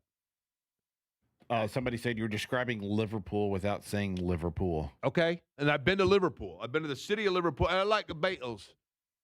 Do you know, is Sir Paul a fan of Liverpool? Do we know? Is McCartney, the McCartney and Ringo, are they Liverpool fans? Tell Jake to pick a championship league team that has good prospects to get promotion so he can cheer for that. Yeah, but then you get promotion and you go up into the league, and now all of a sudden you've gone from the G League into the main league, and you're not any good anymore. Somebody did recommend Tottenham Hotspurs because their logo is a rooster. That seems cocky. Excuse me? Really? What? Okay. Deep down, do you not say to yourself, no, that's impressive? Okay. Leeds United has a minority owner named T.J. McConnell. Really? Along with Larry Nance Jr. Really? Two Pacers. Two Pacers are involved with, no, hold on. You said which one? Leeds United. Leeds United. Okay, I'm looking right here. This might be the draw. It looks like Leeds United is blue and yellow, so you got a little Pacers tie in there, right? What am I thinking of with Leeds? There's something musically, not the Rolling Stones was Let It Bleed. There's something, somebody help me out here with the significance of Leeds in cultural history of the last 50 years. Pop culture, whatever. What am I thinking of? But, okay, Leeds United's not bad. Now, have they been, let me see, have they won titles before, Leeds United? Or is this some team that started like 2 years ago? Because I don't want that. I need some history here. You know what I mean? In Ted Lasso, you see Ted Lasso, right, Eddie? It's been around for 106 years. It was founded October 17th of 1919. Their nickname, the Whites. Yeah, see, their nickname, I don't know that I necessarily want that, right? Okay, hold on. Let's see. They finished 14th last year. Have they won a title? Have they ever won a title? I'm looking right now, Jake, for you. Okay. That Don Revy. Don Revy was a big guy for them. Is that right? Don Revy? Do we know how to say his name? Shares rivalries with Man U and Chelsea. Okay. Now, their logo's not bad. Not bad. Leeds United. Where exactly is Leeds? Isn't Leeds, if I'm not mistaken, everything is a part of London, right?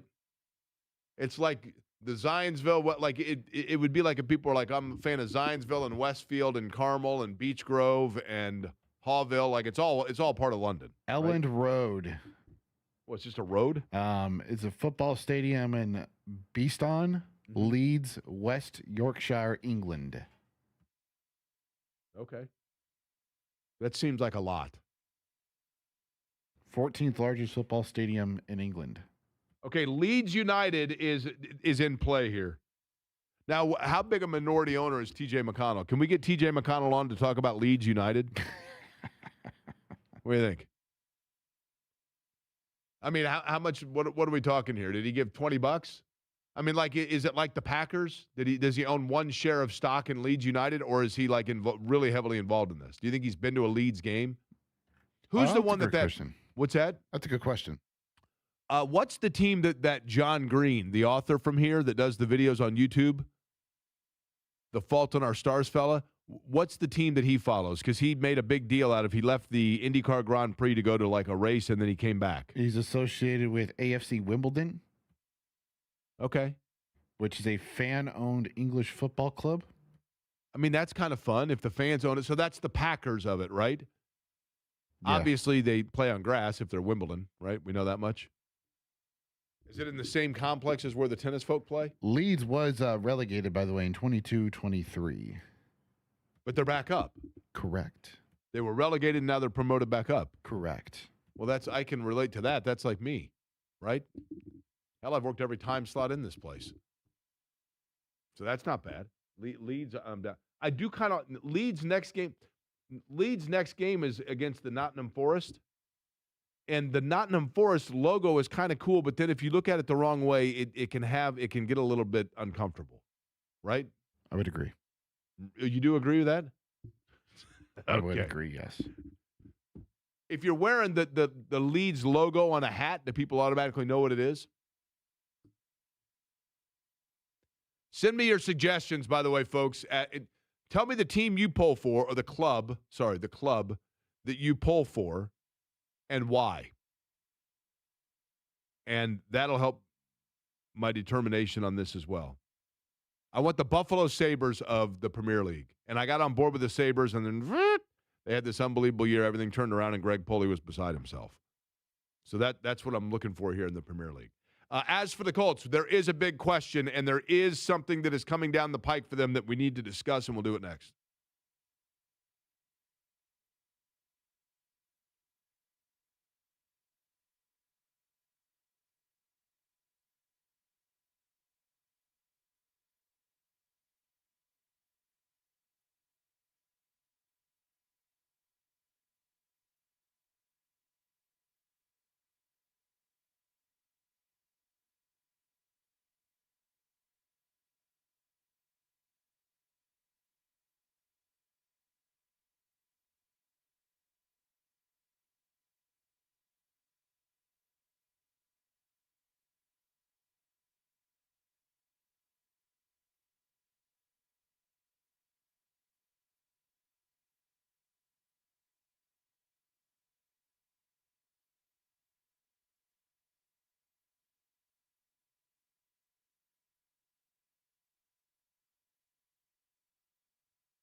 Query and Company on 93.5 and 107.5 The Fan.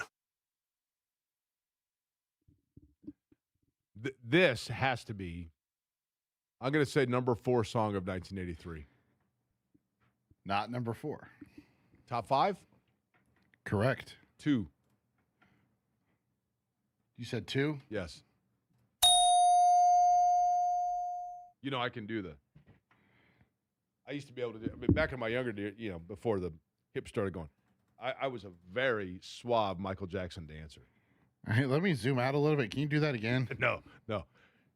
There's the fluidity isn't what it used to be. Somebody said, what about Leeds, Alabama, home of Charles Barkley, and the Barber Motorsports Park is right outside Leeds. That at first I thought maybe that was what I was thinking of, but then Conrad Brunner points out, and he is correct. The album, several people then pointed this out, The Who Live at Leeds. That's a massive, massive, massive album.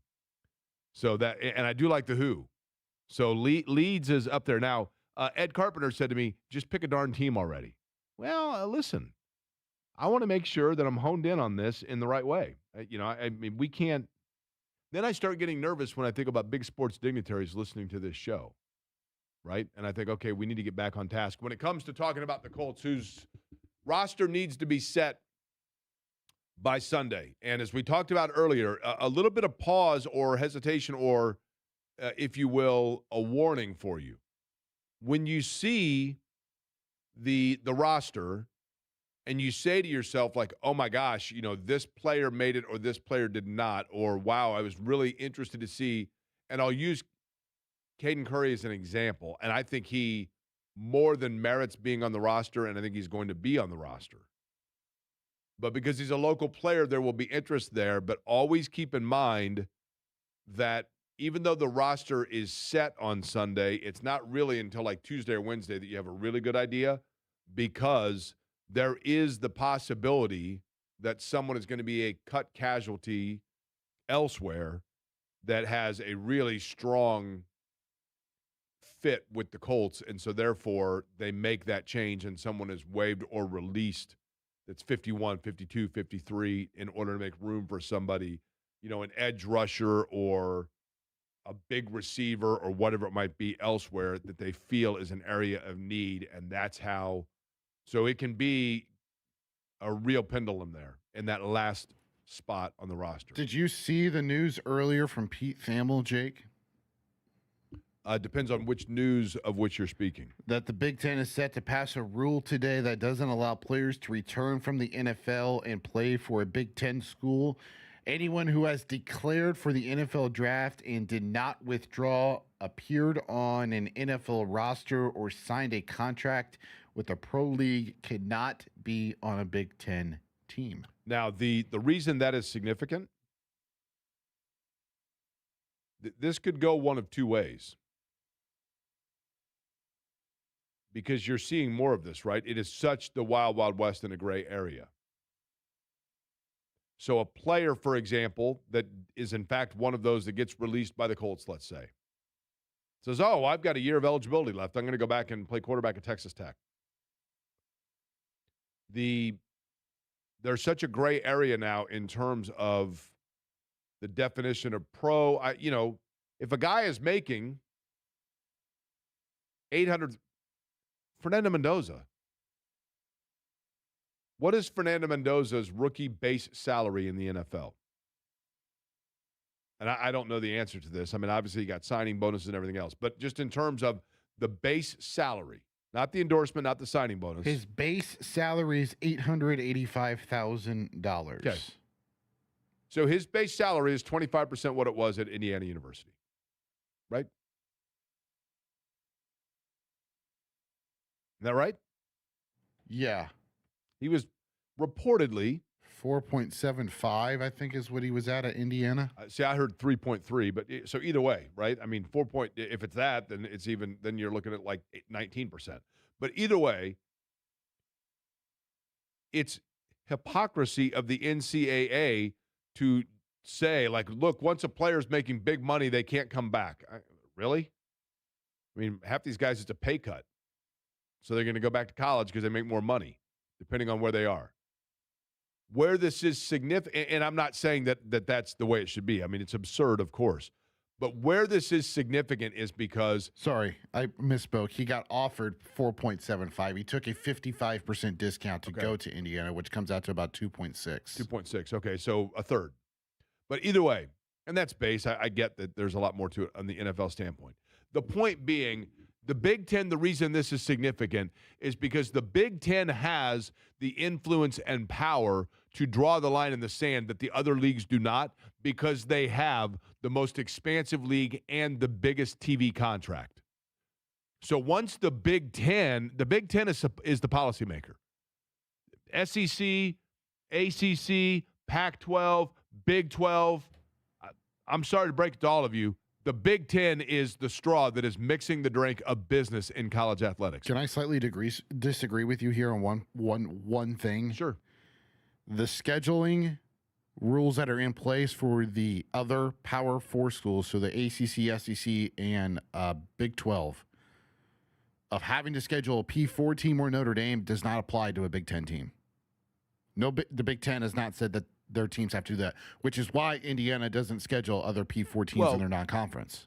Right, but what I'm saying is, Eddie, the Big Ten, there are other leagues that if they decided to do something that the Big Ten has a power structure about it and is financially stable enough that it can stand on its own whether or not the other leagues fall in line with them. And in addition to that, the Big Ten doesn't need the power play of a former Titan tight end coming in and playing for them because they have the infrastructure to pay $3 million for a quarterback they're going to get the best teams from the other league in general anyway. So the Big Ten, when the Big Ten speaks, it has a larger volume. It has a louder volume than the other leagues because other leagues look to see what they're doing. Sorry, I thought you were done with your thought there. This is from Stephen Holder. Good news here. Alec Pierce is expected to return to practice this week if all goes to plan. That is from Shane Steichen. Travarius Ward will practice today. Okay. So those are two that we're looking at in terms of their availability week number 1. Scott Agness is going to join us. We'll recap what happened last night, why it's significant for the Pacers and Colts, and talk a little Fever as well. Chris Keevers, Indy coach, coming up bottom of the hour.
Hey, it's Paul. I'm the director of giddiness, and you're feeling giddy on Query and Company on the Fan. Heck yeah. Who does not feel giddy when they hear this song? The best. Might be my favorite song of all time. In the mix. Good afternoon to you on a Tuesday. My name is Jay Query, Eddie Garrison, the other voice you hear in this program. We call it Query and Company here on 93.5 and 107.5 The Fan. Scott Agness is going to join us just a couple of minutes from now, but I wanted to one more time simply mention something from yesterday, and I think by now most of you have heard this. Certainly from people far more in depth and intimately than myself. But around this time yesterday, we're sitting here doing the show, and within this studio, there's a window, and I can see kind of the activity of what's going on within. You know, we are part of here at Radio 1. This radio station, not that most of you would care or know about this sort of a business aspect of it, but when I was hired, for example, and in my previous installment in working within this company, it was Agness Communications, and that included 97.1 Hank FM, B105.7, this station, and WIBC. I was at WIBC previously when I worked for that company. Then when I came and worked for the Fan, I guess it would have been 5 years ago now. Very shortly after that, Agness sold those 4 radio stations to Radio 1. And therefore, we merged with 14 different now total, 14 radio stations, I believe it is. So we have a number of different people, blended families within this building. Some of which you get to know really well because you see them all the time. Others, you see somebody and you're not even sure what they do because they're just somebody in the hallway. Yesterday, there was a lot of activity, and I could tell something was amiss when we were on the air. And that's not necessarily uncommon in this line of work. But shortly after we were done, I think it was after we were off the air, but around this time 24 hours ago, we learned of the loss of our colleague, Matt Baer. Now, many of you know of Matt Baer, 48 years old, and a native of Indiana, northern Indiana, I believe. His family currently lives in Florida. But Matt had worked in several capacities within this radio station at WIBC or this company going back nearly 20 years. He was a producer for Tony Katz. He worked in various capacities, filling in really wherever it needed to be before he found his true calling, which was in being the traffic reporter for primarily WIBC, but would do it for other radio stations as it was needed, in particular on race day. He was an integral part of, race day stuff. And I didn't know Matt well. It would be disingenuous for me to say that I did. I work with a lot of people who knew Matt really well. And you can see and you can feel the sadness, the hurt, and the loss of our colleagues simply by walking out of the studio or observing. What I do know about Matt is this. The first time that I saw him, I thought to myself, this guy looks like he's going to a Jimmy Buffett concert on his way from, like, Planet Fitness, because he was incredibly built, in shape, always wore flip-flops, usually pretty tan. And he had a roll, one of those apparatuses that forces you to, like, do crunchers. And he would sit in the newsroom when he was doing traffic, and the guy would do like 150 crunchers like in a minute or something. I mean, he was constantly like working out. He would do his morning shift, Jake, with Tony Katz, and then during the break, before he came back to do Hammer and Nigel's traffic reporting during their show, he would go to the gym. Yeah, I mean, he was in amazing shape. And I remember at one point asking somebody or, commenting on that and learning that, Matt was somebody who had overcome addiction in his life. And I am very fortunate that I have not had to deal with that, but that's simply a chemistry thing by the grace of God, right? Truth be told. And I think oftentimes, as Matt would talk about, when you have addiction, you channel that or you funnel that into other areas of passion and, addiction, quite frankly. And I think his physical health and his conditioning and his workouts became his new addiction. That was his means to health and sobriety. And I know that partially because Matt Baer had, and I did not know him well. And I'm not pretending that I did, like others in this building have the right to speak far more eloquently about him than I and in depth. But what I knew about him was this. He had a vulnerability and a transparency about himself. I think one of the ultimate blessings that any of us can have is if we have inherently within us the ability to better the lives of others without even necessarily desiring to do so, but simply by letting people see what it is that we have learned. And I think Matt did that as well as anybody because he did go through a life where he had challenges. And instead of masking those challenges, he embraced it as something that he was going to be transparent about, and he was going to be transparent about it so that he could assist the lives of other people. And he could lay down the 2x4s that you could walk over to find your own balance so that you didn't fall into some of the same traps that he did. And I think that was such a critically important aspect of who he was to himself. And that became also the betterment of himself in terms of his physical conditioning was one thing that he channeled his energy towards, but the bettering of all of you in trying to help you was the other. And I think that's the ultimate responsibility of what it is that we do, even when, by definition on paper, your job is to let people know to take Keystone instead of Meridian. He actually, I think, found his own way of letting people to know how you could find new open pathway when areas of your life had a roadblock. And that, to me, was the ultimate gift that he gave to all of you, the people of Indianapolis. And in addition to that, the one thing that I knew, and really the only regular correspondence that I had with him, because we had different shifts, I didn't see him a lot, but he was a larger-than-life personality and a very fun personality. But I had read an article or seen an article about him, this was 3 or 4 years ago, where it cited the number of days that he'd been sober.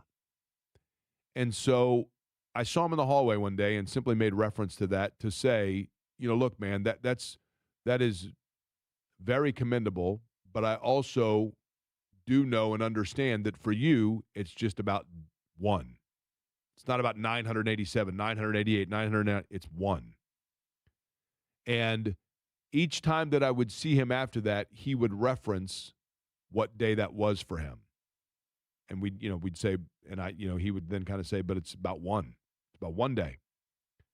And that ability to just see things in its simplistic form to be able to overcome, I think, was very important. The long-winded point I'm making is simply this. I ask that you understand that people on WIBC, Hammer and Nigel, Tony Katz, certainly Mel McMahon, who has worked in different capacities and done the Salvation Army, radiothon and different things for these radio stations. There are people that are hurting a great deal because of what Matt meant to them. Matt did a podcast with our colleague Ryan about their respective journeys of sobriety that is currently a finalist for a Marconi Award. A Marconi Award is the highest award you can receive nationally in broadcast media. It is the ultimate. It is the Emmy, the Tony, the Oscar, whatever you want to call it, the Grammy of radio. And I don't know whether they will win that or not, but I think there's a victory already there in the fact that their work was recognized in being able to help others. And so his loss is large, it is felt, it is noticeable, and at the same time, while asking that you have that understanding for our colleagues here, who I feel for, and obviously for his family and loved ones, I also hope that all of us can recognize and embrace and learn from the value in bettering the lives of those around us when we don't even know it, simply by being authentically true to who and what we are, which is exactly what Matt did. And I thank him for his contribution in bettering the workplace that we have, because there were a number of people that loved him and continue to do so. And he will be missed both on the air and off in this area. After all of that, and Ryan was going to go cover last night the softball game out of Victory Field, did not do so, understandably so, because we were all kind of processing through that. And I know that Hammer and Nigel talked a great deal about it yesterday. But things did continue on the schedule of events throughout the city, and that includes what took place last night at Victory Field. It was the Tyrese Halliburton celebrity softball game, which was predominantly Pacers and Colts players. And one of the real key notes of it was simply the fact that Halliburton and Daniel Jones both, and I know that we knew this, but then you kind of tangibly really grasp it when you have two players that are the quarterback or the point guard of their respective teams interchangeably, that are both coming off of the same injury with the Achilles, and you saw the symbiotic nature of which I think those two talked with each other and navigated through, kind of like Ryan and Matt, truthfully, on a smaller scale, their own journey of coming back from something that they didn't think would happen to them. And that was the real storyline, I thought, last night in the game. Scott Agness joins us to talk not just about that, but the Fever as well, who kind of have the week off here. Scott from Fieldhouse Files joins on the Swab Men's 2-in-1 hotline. And, Scott, let's begin with that. I was a little bit surprised, pleasantly surprised, but I was a little bit surprised that players from both franchises with that Achilles injury were coming back and playing in that game with no restriction whatsoever. Maybe that's old school of me or old-fashioned of me, but Daniel Jones notably, but also to see the relationship between Jones and Halliburton and the bond that they've created, not just from the same surgeon, but the same journey, was interesting. But last night, pretty good success and fun night overall. Totally agree, Jake. Good to see you again. It was a matter of, first of all, the game being back. It was one of my favorite summer events, and it had had a hiatus since 2018. So it was cool to see that put on. And I know it's been some time, but I do believe that was the biggest crowd I can remember seeing. I remember tickets sold out online. You could still go up to the box office, as I did, and buy a ticket to get in. But it was a sequence where a circumstance. I would agree with you. I thought it would be Tyrese would throw pitches for one inning, maybe one at bat. No chance we see Daniel Jones out there at all, right? And that wasn't at all the case. In fact, there were a couple things, given what we knew, that you were probably a little nervous about. I think he was on second and dove after a ball a little bit, not on the ground or anything, but was hustling. And then later on, for instance, Tyrese almost got himself in a literal pickle between third base and home plate. And I was like, who cares? Just don't do it. Don't mess with it. Don't tempt fate. Right. But fortunately, the best thing coming out of last night was nobody left with any injuries that we know of. Yeah, and that's Scott, again, I don't mean to make or speak mountain out of molehill here, but we have seen, Robert Edwards comes to mind, the Patriots running back some 20 years ago, that was a promising player whose career basically came to an end because of during the Pro Bowl, like a flag sand volleyball game or football game, excuse me, you know what I mean, and a freak injury in that regard. So, yes, to your point. Now, I do think that, and Halliburton talked about with Daniel Jones, we played it earlier where he said, that they did talk back and forth, and Halliburton was very interested in Jones' recovery time because Halliburton is right there alongside of it.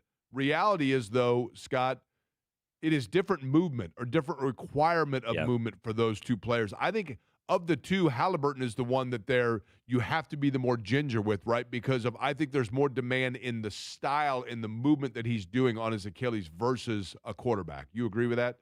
I do, just because there's more sudden, jolty, makeshift movements that you have to do. And think about what Tyrese, one of his best moves, is that step back three-pointer. Versus, I feel like a quarterback, it's more routine, it's cadence, it's three-step drop, five-step drop.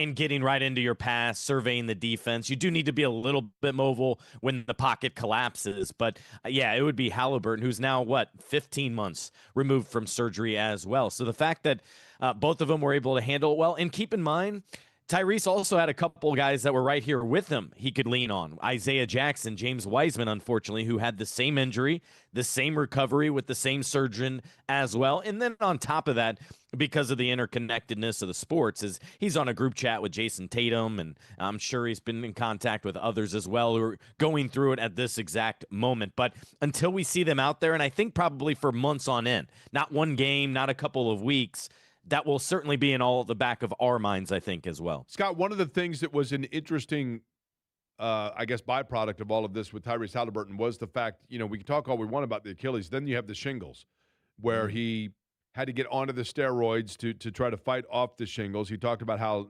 much non-fun that was, but he gained weight. I mean, there's no doubt about it. That happens when you take that medication.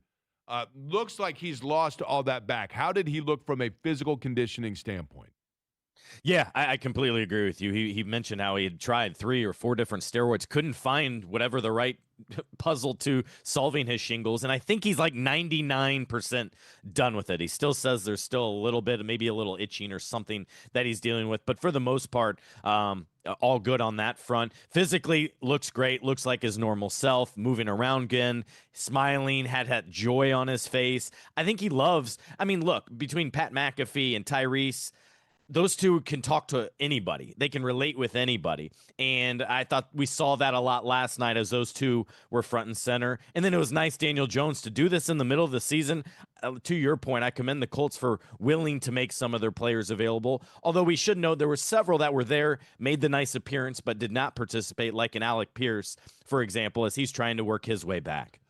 With that, Scott, I want to get to this. Scott Agness is my guest, Fieldhouse Files, where you can read his work. Before we get to the fever here, now that we haven't really talked since like all the free agency and the last piece of that with LeBron going to Philly, etc.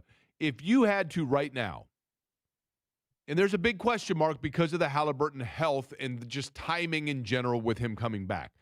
But if you had to right now, if we were going to do a power ranking of how you, assuming everybody stays healthy, how you would slot the East. Right now, Scott, you have going into it, the top team in the East would be who? Yeah, you got to go the Knicks, I think, until they prove otherwise, right? Second. Should have done my homework before this. Probably Philly. You do put Philly, too, okay? It's hard to argue that if they're healthy, right? That Philly, to me, if Philly's healthy at the end of the year, the regular season is almost irrelevant, but you wonder if they're going to be like in the 4 or 5 range because of the number of games that an Embiid or a LeBron are not available to them, right? And then getting everything towards the end of the year. By the way, the other thing about Philly to me that's interesting is they have new leadership, a new executive now running the team. Obviously, you bring in LeBron, but now it kind of steers away, I believe, from Joel Embiid's team, and whatever you can get from him is a bonus. And it's much more a Tyrese Maxey, Jaylen Brown, LeBron, and VJ Edgecombe as well. Man, you forget about, it's pretty stacked. Yeah. That's pretty stacked. Maxey, I love Jaylen Brown. I do love Jaylen Brown. Okay, 3. Feels like Boston's probably right there. Okay. Without Jaylen Brown, but you do have Jason Tatum, right? Yep, you got Jason Tatum back from injury and all of that. So are we going Miami 4 with Giannis? Ooh, I'm not that optimistic about that team, Jake. I'm not. Okay. Because what I see from Giannis, we're getting into Indiana territory is what I'm getting at, for right? sure. You're not. No, we're absolutely there. You could do Cleveland. Is Detroit ready to go over the hill? Make that jump? I don't think quite yet. I would pick the Pacers. I would pick the Pacers above the Cavs, first of all. But you're right. Now that you're talking that tier, I think after probably top 3. Yeah, they're right there, and a lot of it's just going to depend on health. The one thing to me that is going to be the most interesting to watch about Indiana is they were able to offensively put things in such a blender that it kept the rest of the league, their head was on a swivel with that run they made offensively because they were so gifted and so fast.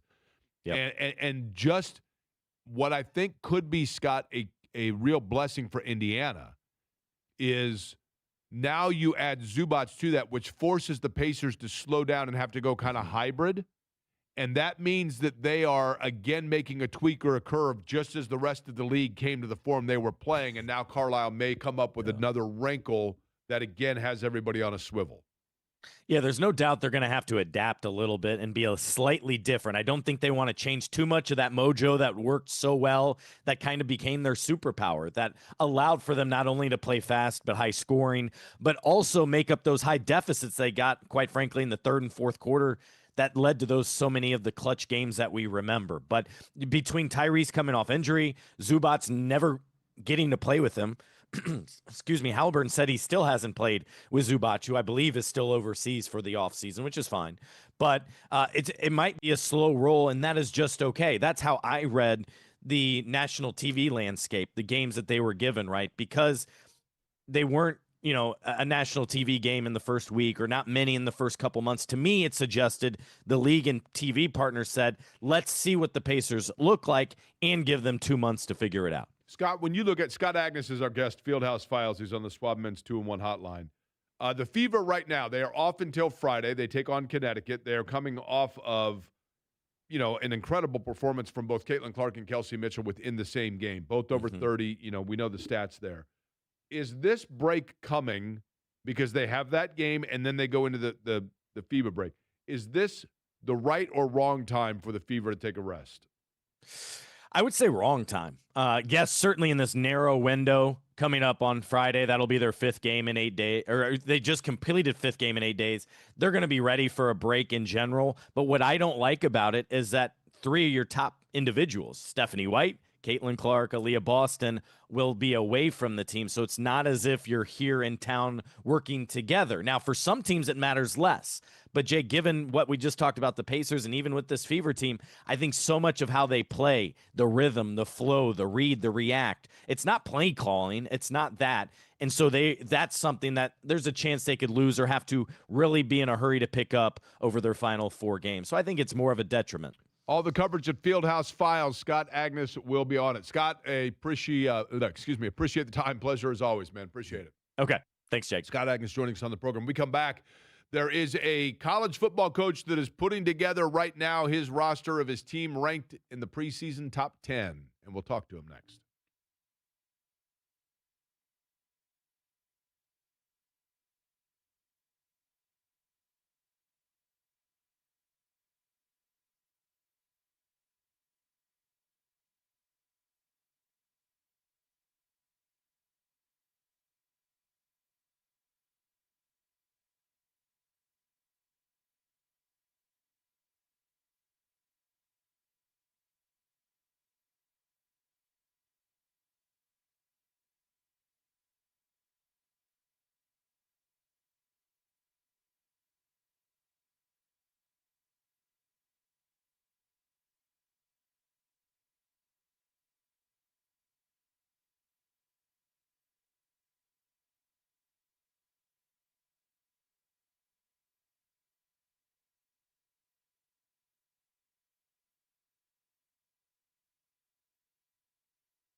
This is Query and Company on 93.5 and 107.5 The Fan. You know, the music video for this is about a couple of guys getting together inside of a pool hall where around a bunch of billiards tables that mysteriously have no pockets on them, right?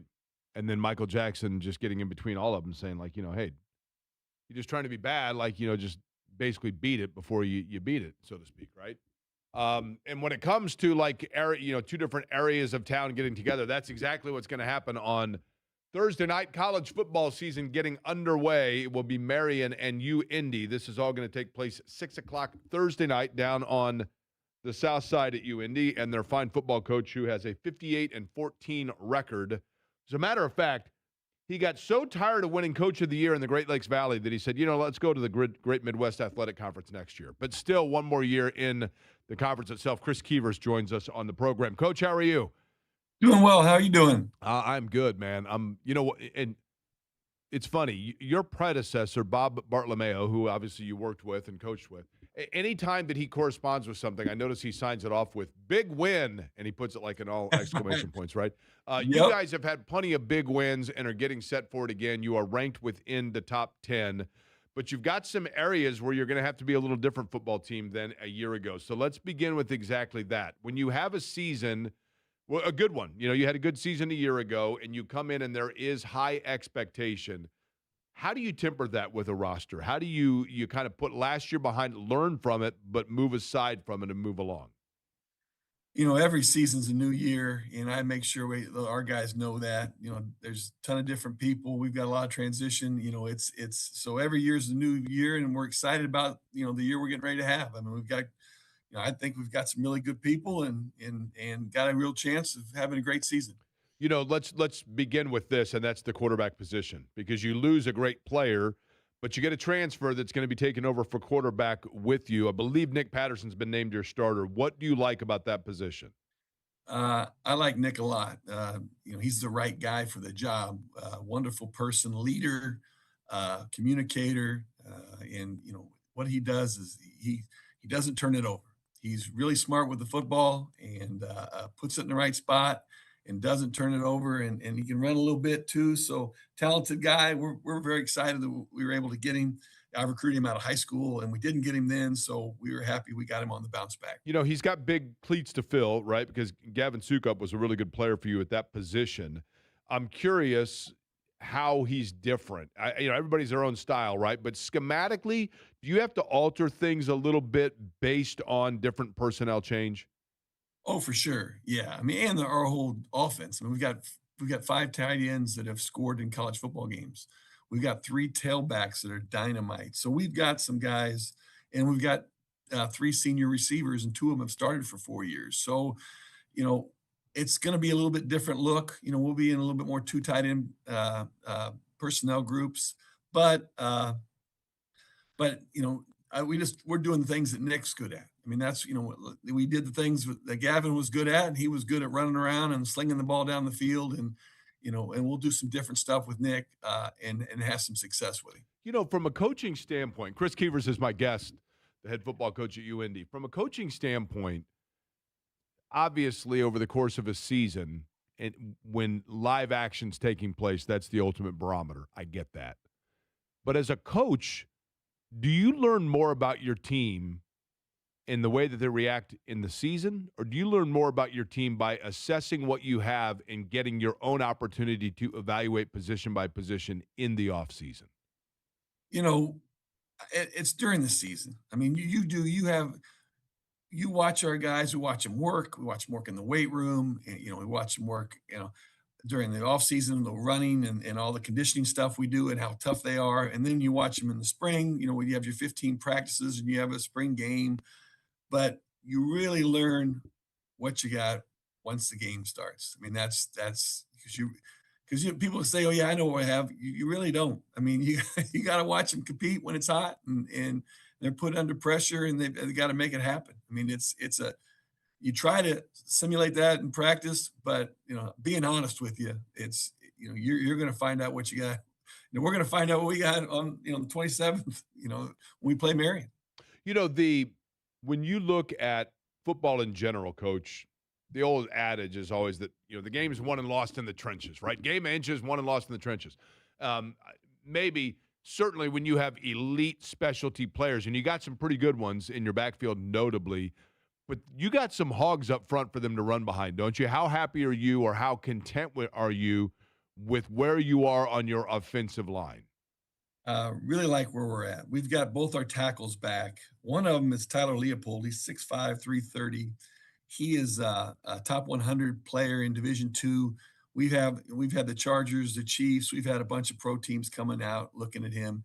He's a huge man and a very good football player, and he's a fifth-year guy. And then we have three guys that have two have played a lot. So we have really just one redshirt freshman who also got to play 3 games last year because of the rule change. So experienced up front, really like what we're doing up front. Big, physical, can move, athletic, and then we've got, Garrett Sherrill, the young man from Brownsburg, the tailback, who's dynamite in his 3rd year and is really, had a great preseason. So we're excited. We said we got 3 backs. We're going to run the football. I mean, there's no question about it. The wild, wild west that is, Coach, right now, college athletics, and I know a lot of that we're talking about at the Division I level. And so you look at a Indy or even, Marion, either one. In talking to Marion, I think they would feel the same way here. The average fan may look at it and say, the transfer portal, the NIL, for that matter, NFL players like getting cut and going back into college, that doesn't impact the Division II level, et cetera, at least in people's minds. But how does it impact? Because there's kind of the trickle down, right, of some kids that they think there's greener pastures, then they're left out in the cold. Now they've got to get, from a Division I standpoint, they're looking for somewhere to go. How much has Indy, and I know you've got a quarterback, a transfer quarterback, but how much have you been impacted by the craziness that's taking place one level above you guys in terms of the divisions?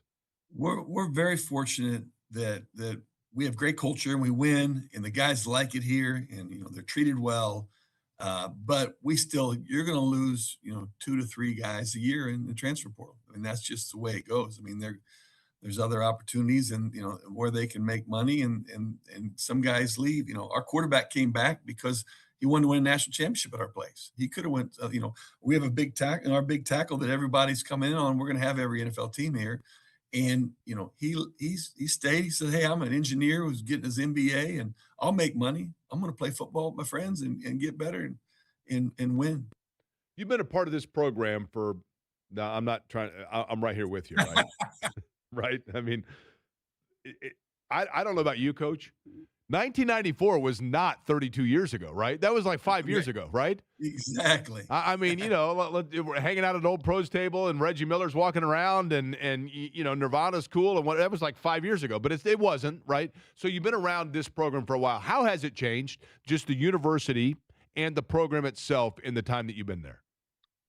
University keeps growing. Love to watch it grow. And then, our football program, I always, Bob Bartolomeo came in here and changed the culture and changed how we operated. And he taught everybody, taught the administration, and he got this thing going.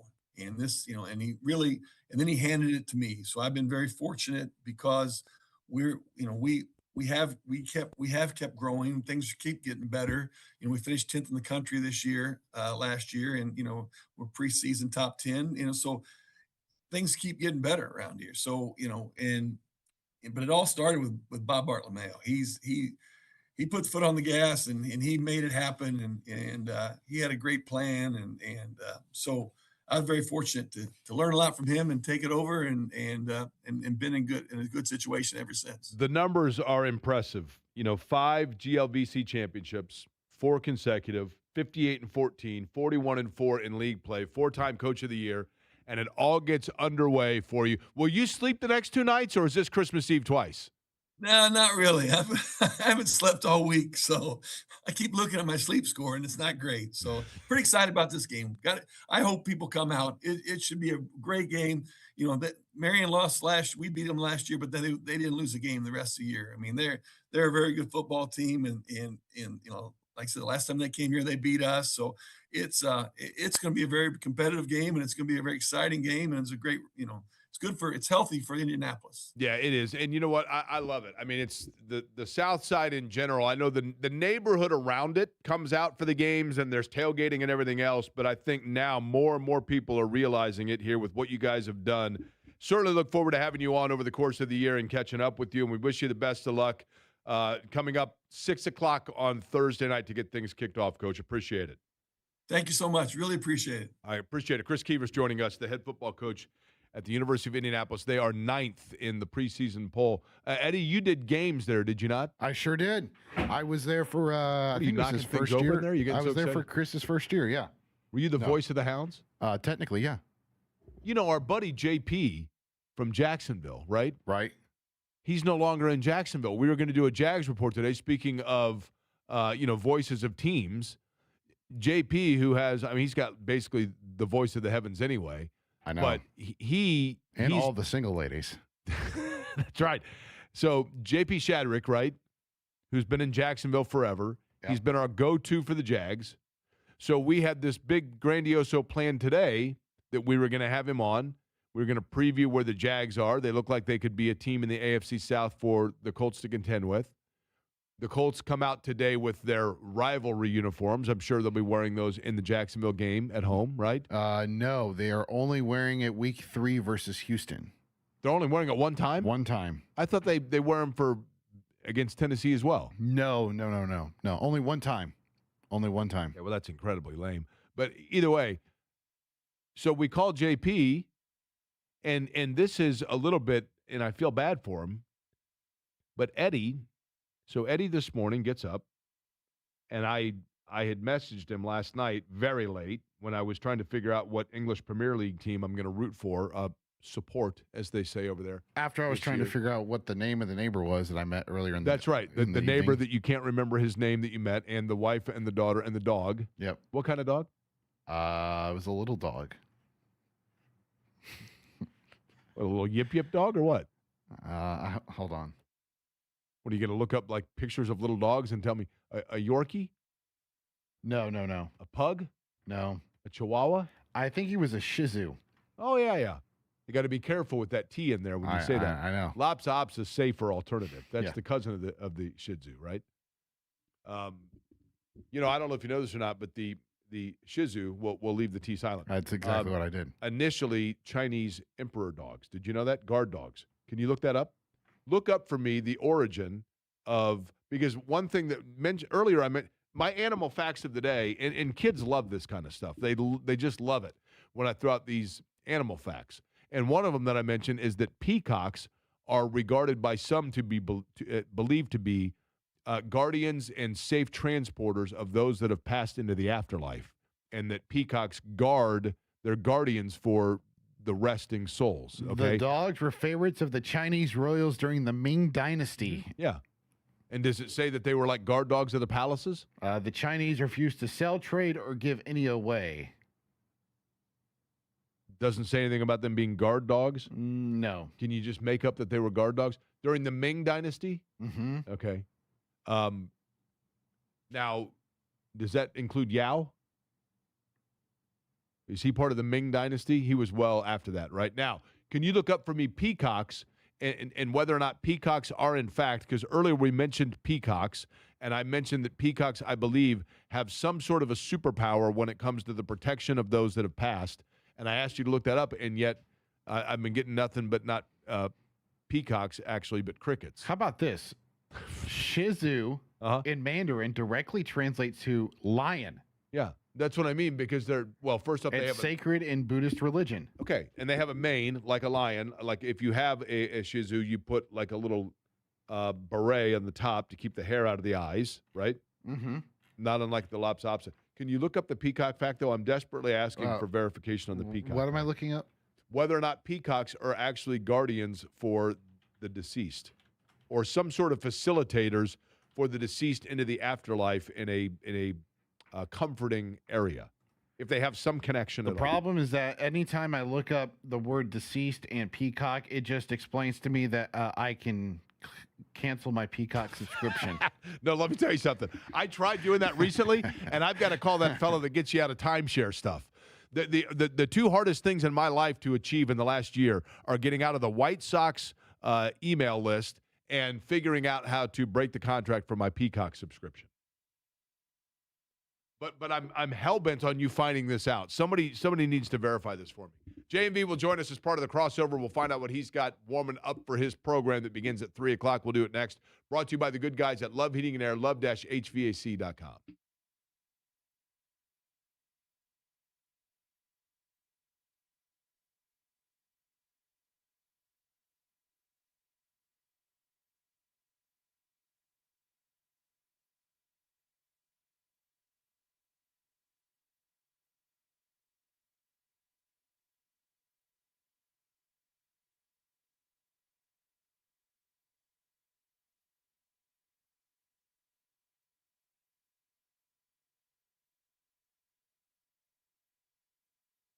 Hey there, Jake Query for Surfside. Look for the can with the sunset stripe. Surfside, the very best when it comes to iced tea with a little splash of vodka, lemonade with the splash of vodka. They got a wide array of flavors, including, as a matter of fact, one of the most popular, which is both the tea and the lemonade right in the same can with that splash of vodka. And with no carbonation, it is oh so smooth, so always so easy to enjoy. Look for Surfside wherever you buy your favorite adult beverages. Please be 21 when asking for the can with the sunset stripes and consume responsibly.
is Query and Company on 93.5 and 107.5 The Fan. So this had to be number one of 1983, right? Yep, at the year-end Billboard Top 100, numero uno. It was number one this week in 1983, as a matter of fact.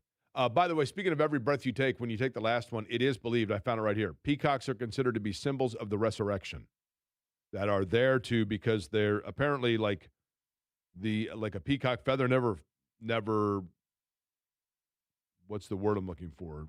Not fades, does not decompose, and so therefore it was believed in ancient time that the peacock is the one thing that would be there during the resurrection to help the resurrection of folks. I knew there was some connection because I've been to, not that I spend a ton of time in cemeteries, Eddie, but I've seen my fair share of like peacocks walking around. I'm like, what's going on there? It's all symbolism. Joining us now, and I'm sure thrilled to be doing so based on that, he, of course, will be on the air at 3 o'clock later today. The crossover brought to you by the good guys at Love Heating and Air, an official Heil Heating and Cooling dealer. John, you pulled over, did you not? I can see that you're in your car. I want to make sure that you're being safe here. 10 and 2, right? Okay. I have pulled over. I'm in a church parking lot in Waverly right now. Speaking of that, and I know that tomorrow we're going to do a lot to help out folks in terms of the flooding. You had mentioned that Waverly was hit pretty hard. How did things look there in terms of like cleanup and that sort of thing? I'm looking down the hill to Old Waverly, which then goes to the river, and everything's dry down there. I think there were some homes that had to deal with high water. But where I'm at, and where the elementary school right behind me is, it sits pretty high up on a hill. So it went without water. But some homes down here near the river, and it's not altogether out of the ordinary that you have high water in some of these areas down here. But it was pretty high as it was everywhere else. But yeah, tomorrow in Noblesville at Kroger, that is going to be a fantastic come-together event for everybody up there. And I love the fact we're all doing it in the building together, too. Yeah, and you will have actually a lot of information because I had mentioned earlier, John, and it's very understandable. A lot of, the planning for this or the announcement of what we will be doing was delayed today because of the unfortunate and terrible passing that we talked about earlier on the program with Matt, and just within the building, the hurt that some people have. But be there tomorrow. You'll have all the information for us, is specifically which Kroger and what all that we're doing. But what else will we be doing aside from talking about softball games? Oh, hey, well, we'll be also talking, I'm sure, college football, right? Big Ten made a big deal today. I'm assuming the SEC is going to follow suit. And we're going to start talking about getting down to business, the actual games that are going to be played coming up here around the country, but certainly the Big Ten. Adam Rittenberg joins us from ESPN a little bit later on.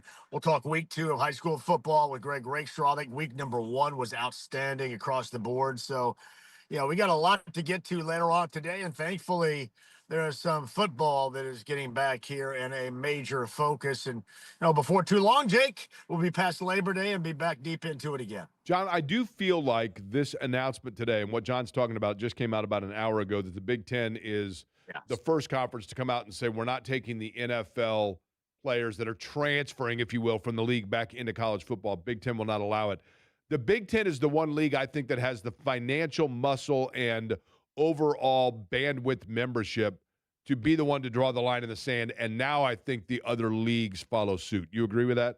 I would agree, unless the SEC just simply wants to be different, and you can move it further. I guess you can live in the world of Lane Kiffin and act like you're above it all, and the schools like Indiana are the ones that are taking advantage, and you hate this now, or you could, go ahead and understand and abide by the rules and try to get more of a universal, I guess, effect on it. Heck, I don't know. It all ultimately comes down to competition anyway, but it was a big step that the Big Ten evidently is taking today with regards to eligibility, for sure.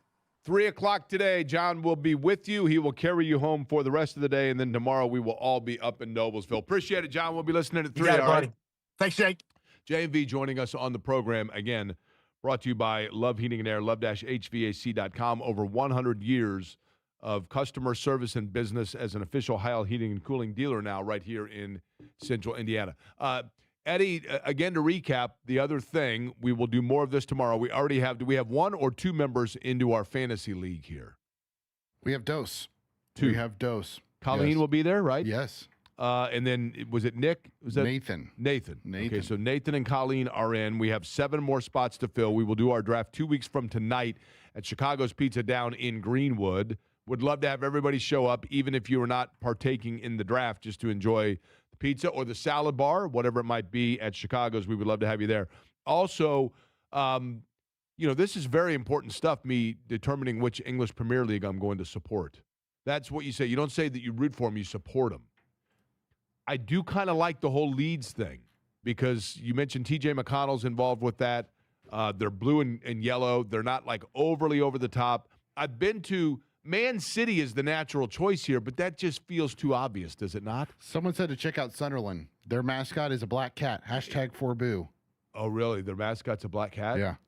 Here's the only thing. My buddy Sam Agee, and I like Sam a lot, but he's a huge Sunderland guy. As a matter of fact, his Twitter bio says Sunderland till I die. So I feel like he's got staple on that, and that would be, you know what I mean? It's like Richmond till we die. Do you know Sam Agee? No. Yeah, he looks like a Campbell Soup kid, and so I like Sam, but he's all in on Sunderland, and so then I feel like I'm joining a bandwagon because I already know somebody. Like I want to be unique, right? I want to be unique. Yeah. Anyway, all right, we'll be back with you. Do you know how you catch a weird squirrel, by the way? Nope. Unique up on him. Okay. Back with you tomorrow at 10 o'clock up in Kroger, Noblesville. Thank you for listening to Query & Company.